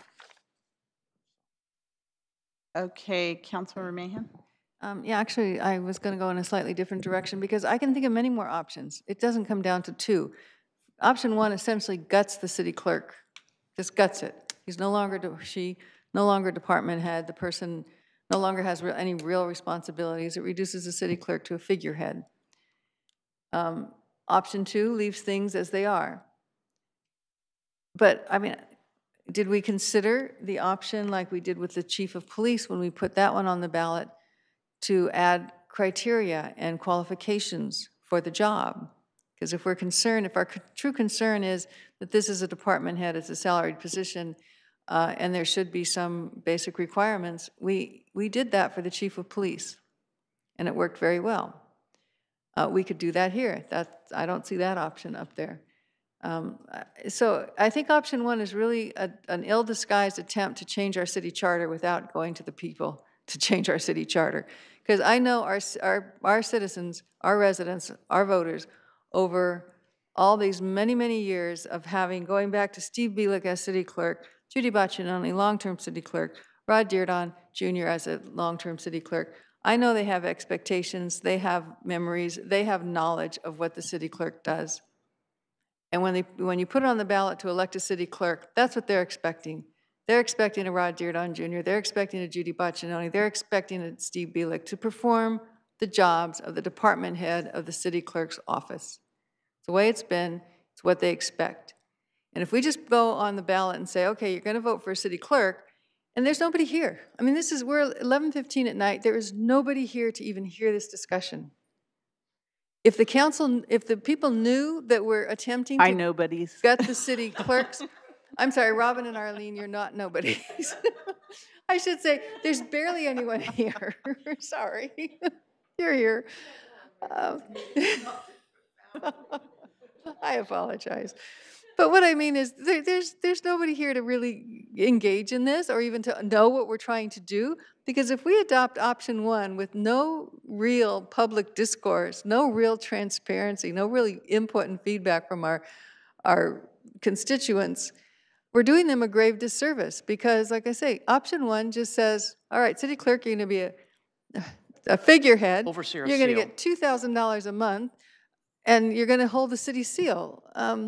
It reminds me of the Prince of the Pauper. You know, who has the seal? Then you're the prince. Only this time the prince has no powers because everything goes to an assistant city clerk that would be selected by the city manager. So I object to us doing it here. I would like to put this over. I would like to get more options. And I would like to put this over to a study session time when we could really engage the public in this discussion. Yeah, I remove my motion because That would be my motion. I second that. This needs to be discussed in a study session. It's 11:20. This is too Herculean of a decision to be made with two very passionate citizens in the audience. I'm sorry, this is not transparency. I don't understand. Were we all here during when those two professional city clerks had made the presentation? Were we all here? Yes, we were. I think we're having some amnesia here. Anyways, Councilmember O'Neill. So, first of all, can you help me? What does the term presiding city clerk mean? You know. So it really is intended to reflect that they would still preside over a meeting like I am trying to do with Granicus this evening and be responsible for the elections and holding being the custodian of the city seal. So reflecting those responsibilities and having that title is really just still presiding over the meeting and still having some level of being the actual city clerk. You're being elected to be the city clerk. And so that was a title that was come up with to align with the fact that they would really be presiding over the meeting is the best way I can say it, but then having the assistant city clerk being responsible for the records management of the city. So the Councilmember Mahan talked about adding qualifications. So if we were to do that, and actually, I'm not sure, what does it say in the charter about the chief of police? Because I thought I went back and looked and I didn't see, I thought. And so the difference. If we add it, does it actually say? The charter on a vote and added some qualifications. Yeah, I mean, but it was a because charter I thought change. I went back and looked and I couldn't find that. But I mean, so it says, I guess it says something about, but I thought I had looked at it about post or whatever. So theoretically, if we were to put some qualifications in there, it would say something like must be a certified municipal clerk, something like that. I mean, some of my concern is, that's, once again, it's pretty special. How many certified municipal clerks do we have that live in the city of Santa Clara? Which to me is a lot of the problem about, some of the issue about the chief of police. But so that would be the type of, if we were to add a qualification, would be to add something like those kinds of certifications. So we did talk about that when we were discussing the option of putting a ballot measure on for the elected city clerk when we had the discussion earlier. And section 701.1, qualifications of the chief of police department.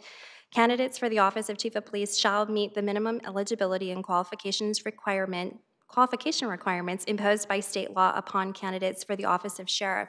And so the difference there is we're relying on what the state law has for the office of sheriff, and there is no comparable to that for a city clerk position. So much to what you just said, you would be establishing a criteria that would be very specific, and it would be up to any resident of Santa Clara that is eligible to run for office having that criteria. So the chief of police situation is slightly different in that it's relying on the state law for the requirements of office of sheriff. Could we please have one at a time? Councilmember O'Neill has the floor.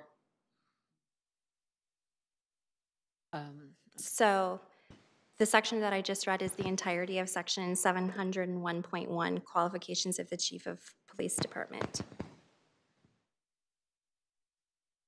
So without, so if we were to do those kind of qualifications, that once again, that's a charter change. That That's would exactly right. have to be something that would have to be put on the ballot. That's exactly right.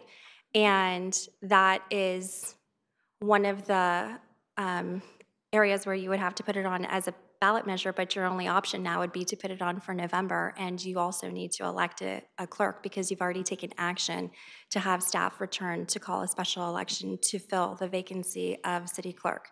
So you would have potentially conflicting ballot measures. I'm sorry, a ballot measure with the position for any candidate that would be running for office. And so, quite frankly, I'm not sure how that works. I'm looking at the city attorney, but I don't know how you can have a ballot measure to identify qualifications for an office that you're actively seeking candidates and that are looking for being elected to the position.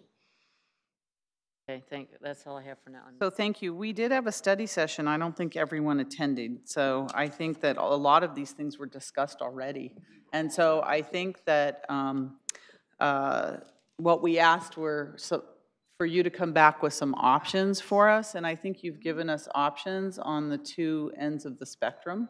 And maybe there's something in between, because one of the things we talked about was asking for qualifications, and you gave us that same answer back then. There's nothing equivalent to the police department, the police chief. And so when we had the discussion and the presentations from the two professional city clerks, it's become abundantly clear that the city clerk job has changed tremendously over the decades, and that, you know, professional requirements are preferred, is a good way to put it. Definitely preferred. And the difference between the elected city clerk and chief versus the council members is this is a part-time job up here. And the elected clerk and the chief are full-time jobs, full-time city jobs. And so there's a huge difference between the two. So we wanted to have the professional services of a professional city clerk, but yet at the same time keep it an elected position. And those were the types of things we talked about. So thank you for bringing the options just as we asked you to do. And so now it's up to us to determine as to what level we want to try to still maintain the professional environment of the professional part of the city clerk's duties, but still, you know, keep the sanctity of this city clerk elected official. And so I think that's the discussion we should be having at this point. Councilmember Mahan. Yes, would the city clerk be expected to work full-time and be in the office full-time?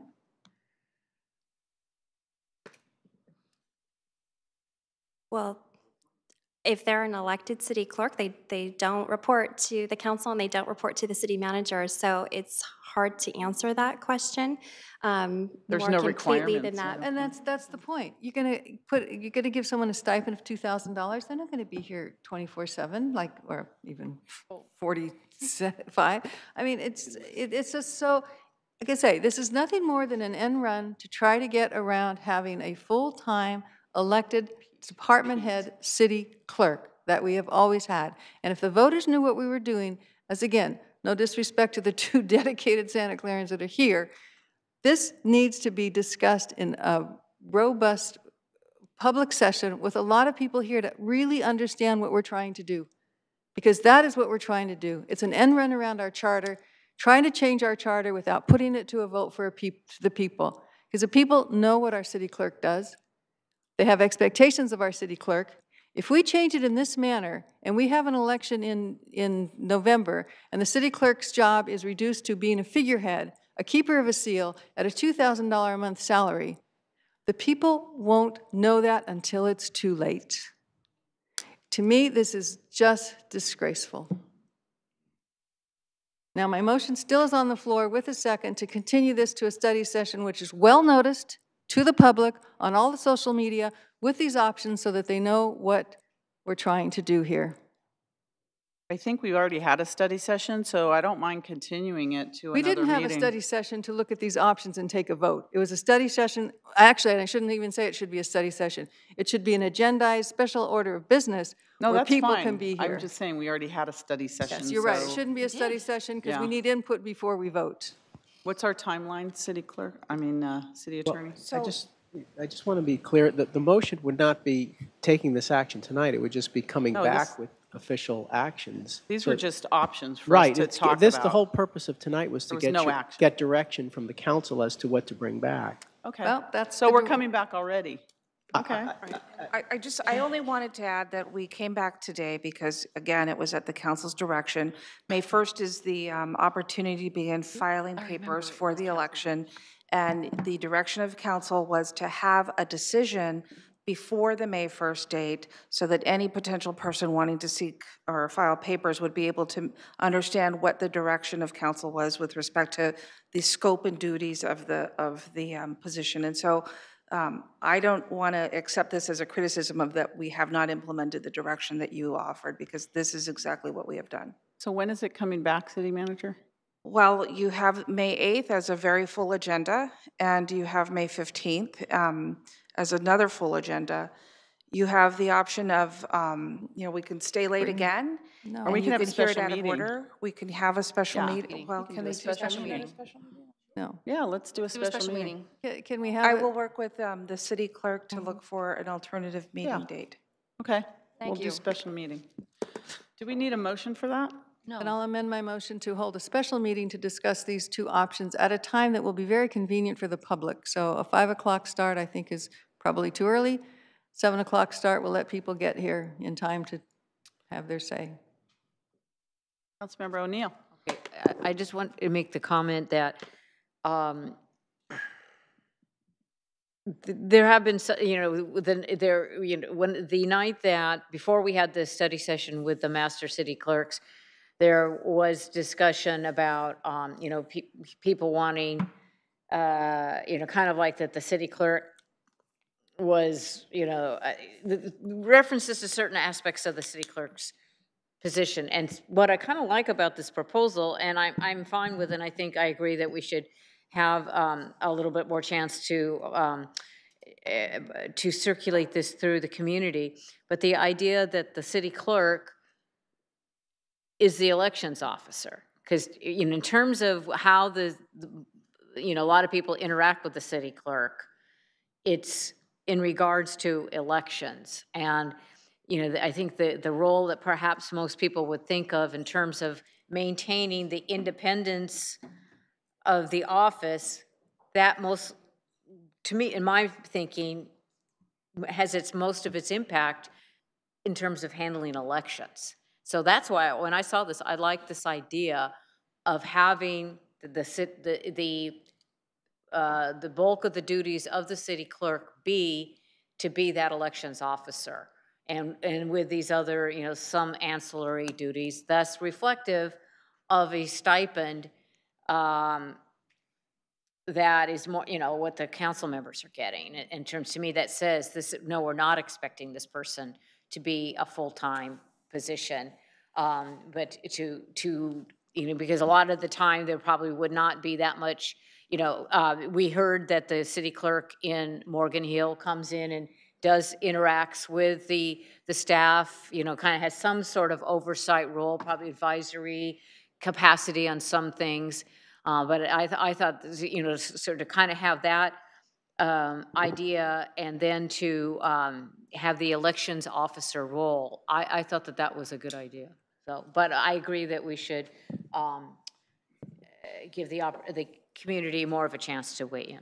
And if I may just add to that, that's exactly where the option one came from, was from the discussion of hearing the council give the direction to staff that having an independent elections official was of a high priority. Okay, so there's a motion to continue to a request to special speak. meeting. Oh, sorry, I can't. Cut it up. Quite a long time. Go ahead. I can go ahead? Would you like to speak, Councilmember Caserta? I've had the light on for about 10 ahead. minutes. So I agree with the mayor that these are options, but I respectfully disagree with Councilmember O'Neill's analysis that the #1 job of interaction with the public with the city clerk is just elections. It's to get on meetings, it's to get agenda items, to be able to speak. That is the most, I think, in my opinion, most direction that person has going there. It has nothing to do with running for office. As last election cycle, we had maybe 15 people run totality. And I want to make sure that the motion is, because all of a sudden we've been having these meetings earlier in the morning. I want to make sure that these meetings will be later in the day where people like me can attend them because of my other commitments as a full-time job. Is that understood, the motion? I don't think anybody said a morning meeting. I said a 7:00 p.m. meeting. Yeah, Not so even we didn't 5 talk about a o'clock, morning too meeting. early. All right, so there's a motion. I'm not done speaking, okay?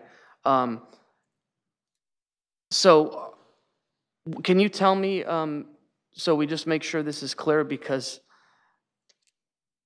we're getting this idea that these two motions were somehow uniformly accepted as what we were expecting today, and I don't remember that to be the case. So can you please, City Manager, tell us exactly whenever the meeting is at 7 p.m., you're going to have these two options as arranged in a study session? Is that exactly? Because I obviously, and I can't speak for Councilmember Mann, I passionately disagree with #1. So what we'll do is we'll go back, we'll watch the video of the study session to see if there are any other options that we missed as part of the course of the discussion, or whether by consensus there was any other alternatives to bring forward. And we will set a meeting on as a special meeting at 7 o'clock, and if there are new options, we'll certainly write them up and include them in the packet. And my last comment is, and I don't know if this is by consensus, for me, the most important thing is having this person as a precedent since 1850, was it 1 or 2? That the ultimate sovereign is the decision maker of the people, not taking that power away and giving it to whoever the city manager is to appoint that person who's appointed by the majority of the council. That concerns me drastically, because we're all not going to be here in 10 or 15 years, okay? So I want the sovereign to be the people, period. Okay, there's a motion to set a special meeting in the evening to discuss this city clerk. Is there a second? There's a motion and a second. Jennifer? Yes, I'm sorry. Anyone Motion from the made by public Meehan. would like to speak that's here, please come forward. Having consulted to several other cities, the job of the city clerk is so variable in different cities. And I think that one of the things that, before you ultimately decide on what you're going to do, one of the things you really need to look at is what specifically do you want your city clerk to do.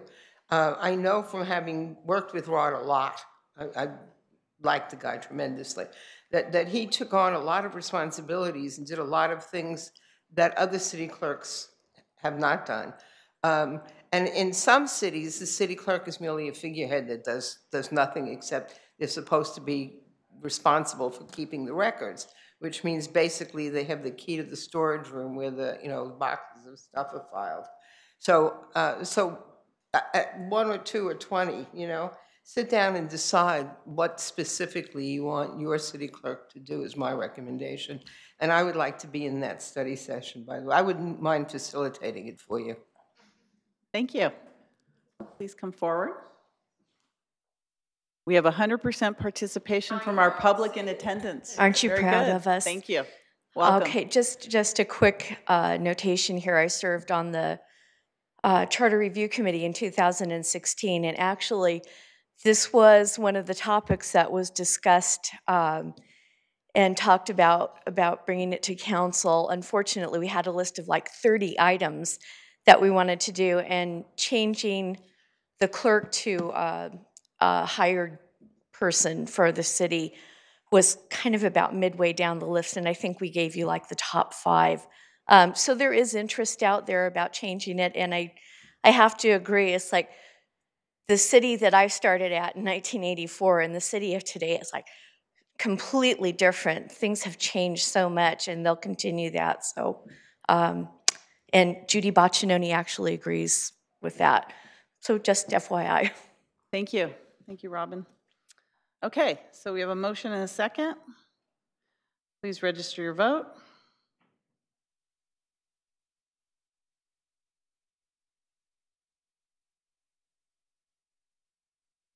And that passes unanimously.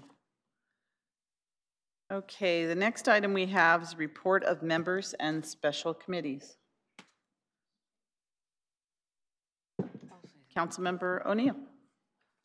I don't have a PowerPoint, but I just wanted to report that last week, Councilmember Kolstad and myself, and also City Manager Santana, were part of a delegation from the Northern California Power Agency, and we joined with our brethren and sisters at the Northwest Public Power Agency for our legislative rally in Washington, D.C.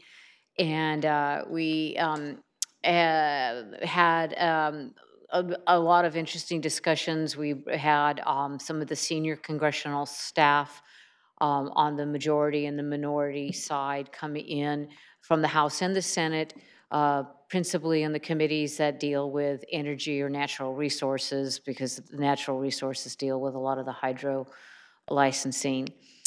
We made visits to Senate offices and House offices also, and we one of the very interesting meetings that two that stick out in my mind in addition to the congressional meetings was some of us went to meet with Vincent DeVito, who is the now special counselor to Secretary Zinke of the Department of the Interior, and he has kind of the mission from the president to try to maximize all revenues wherever possible from federal resources or territories. And he came and spoke at the conference, and then some of us went to meet with him in his office. So it was kind of interesting because we were in the middle of talking about some policy thing, and he stops and he says, "Hey, what do you think of my office?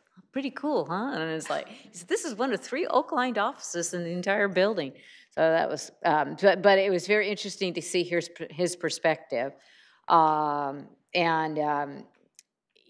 kind of enlightened him as to the way that some of the federal agencies work with us, and so he suggested a different approach, and so I'm hoping that he'll be able to break a logjam. So it was an example of a time going and seeing somebody in person could make a difference. And then Thursday, one of the meeting that was kind of enlightening is we went for the first time and talked with somebody, one of the division managers of FEMA.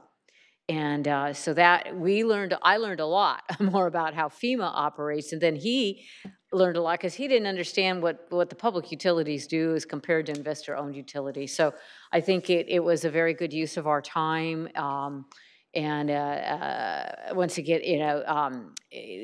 the office holders and the professional staff, the career staff, they did seem to be very interested in our perspectives of what we had to say, and it is kind of different because some of the perspectives towards energy from the far western states is very different from that of the Midwestern or some of the southern states. So that was, I think it was a very good use of our time, and I appreciate the city manager making time to spend 2 days with us. Thank you. Anyone else? Okay, City Manager, Executive Director report. I read through the tentative agenda. There is one item missing that we'll need to bring forward in the next couple of meetings before May 15th, ideally, and that's the council's decision on whether to take a position on Measure A or not. And so we are preparing that. It's just not on the tentative calendar, but we'll get that scheduled. Okay, thank you very much. So that leads us to our adjournment, and I hope you all bear with me while I go through this list. Please adjourn tonight's council meeting, in memory of the following individuals: The first is James Strong, longtime Santa Clara resident. James was born in Illinois in 1955. He graduated from Notre Dame University in 1977 with a major in mechanical engineering and a minor in aeronautical engineering. In 1979, he joined NASA Ames Research Center in Mountain View, where he worked for 38 years. James passed away on January 28, 2018. Also in memory of Lucy F. Colaizi, longtime Santa Clara resident. Lucy was born in Walsenburg, Colorado on May 30th, 1924. In 1941, her family moved to California. She met Ralph, the love of her life, in January 1948, and they were married 5 months later. They had 2 children, Carol and Ken. In 1954, she and Ralph moved to Santa Clara and bought the house that she would live in for the rest of her life. Shortly after moving to Santa Clara, Lucy joined the new parish of St. Justin's Catholic Church.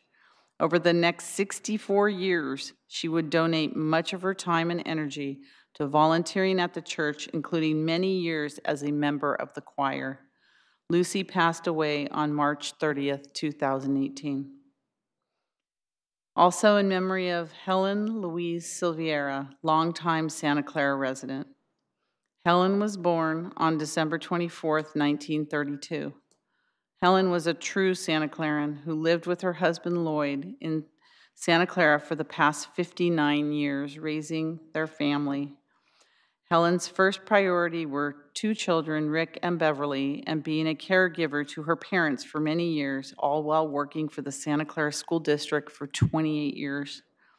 Helen belonged to many organizations, including the Santa Clara Women's League, St. Justin's Church, Santa Clara Senior Center, Senior Advisory Commission, Santa Clara Elks, and she volunteered at Kaiser, and she was also a member of the Santa Clara Sister Cities Association. Helen passed away on April 12th, 2018. Also, we ask that the meeting be adjourned in memory of Barbara Bush, the former First Lady of the United States. Barbara Bush was the First Lady of the United States from 1989 to 1993 as the wife of George H.W. Bush, who served as the 41st President of the United States. She previously was Second Lady of the United States from 1981 to 1989. Barbara Bush passed away on April 17, 2018. We also ask to adjournment for the victims of the shooting in Nashville, Tennessee. We offer our heartfelt condolences to the families and friends of the individuals who lost their lives from the shooting in Nashville, Tennessee on April 22, 2018. Our hearts are with the victims, the injured, and their loved ones. Also in memory of Sergeant Noel Ramirez and Deputy Sheriff Taylor Lindsay, Gilchrist County Sheriff's Office in Trenton, Florida. We offer our heartfelt condolences to the families and friends of Sergeant Noel Ramirez and Deputy Sheriff Taylor Lindsay, who lost their lives in the line of duty. Our hearts are with the friends and family of these law enforcement officers. And finally, the victims of the van attack in Toronto, Ontario. We offered our heartfelt condolences to the families and friends of the individuals who lost their lives during the van attack in Toronto, Ontario on April 23, 2018. Our hearts are with the victims, the injured, and their loved ones. Please let us have a moment of silence in their memories.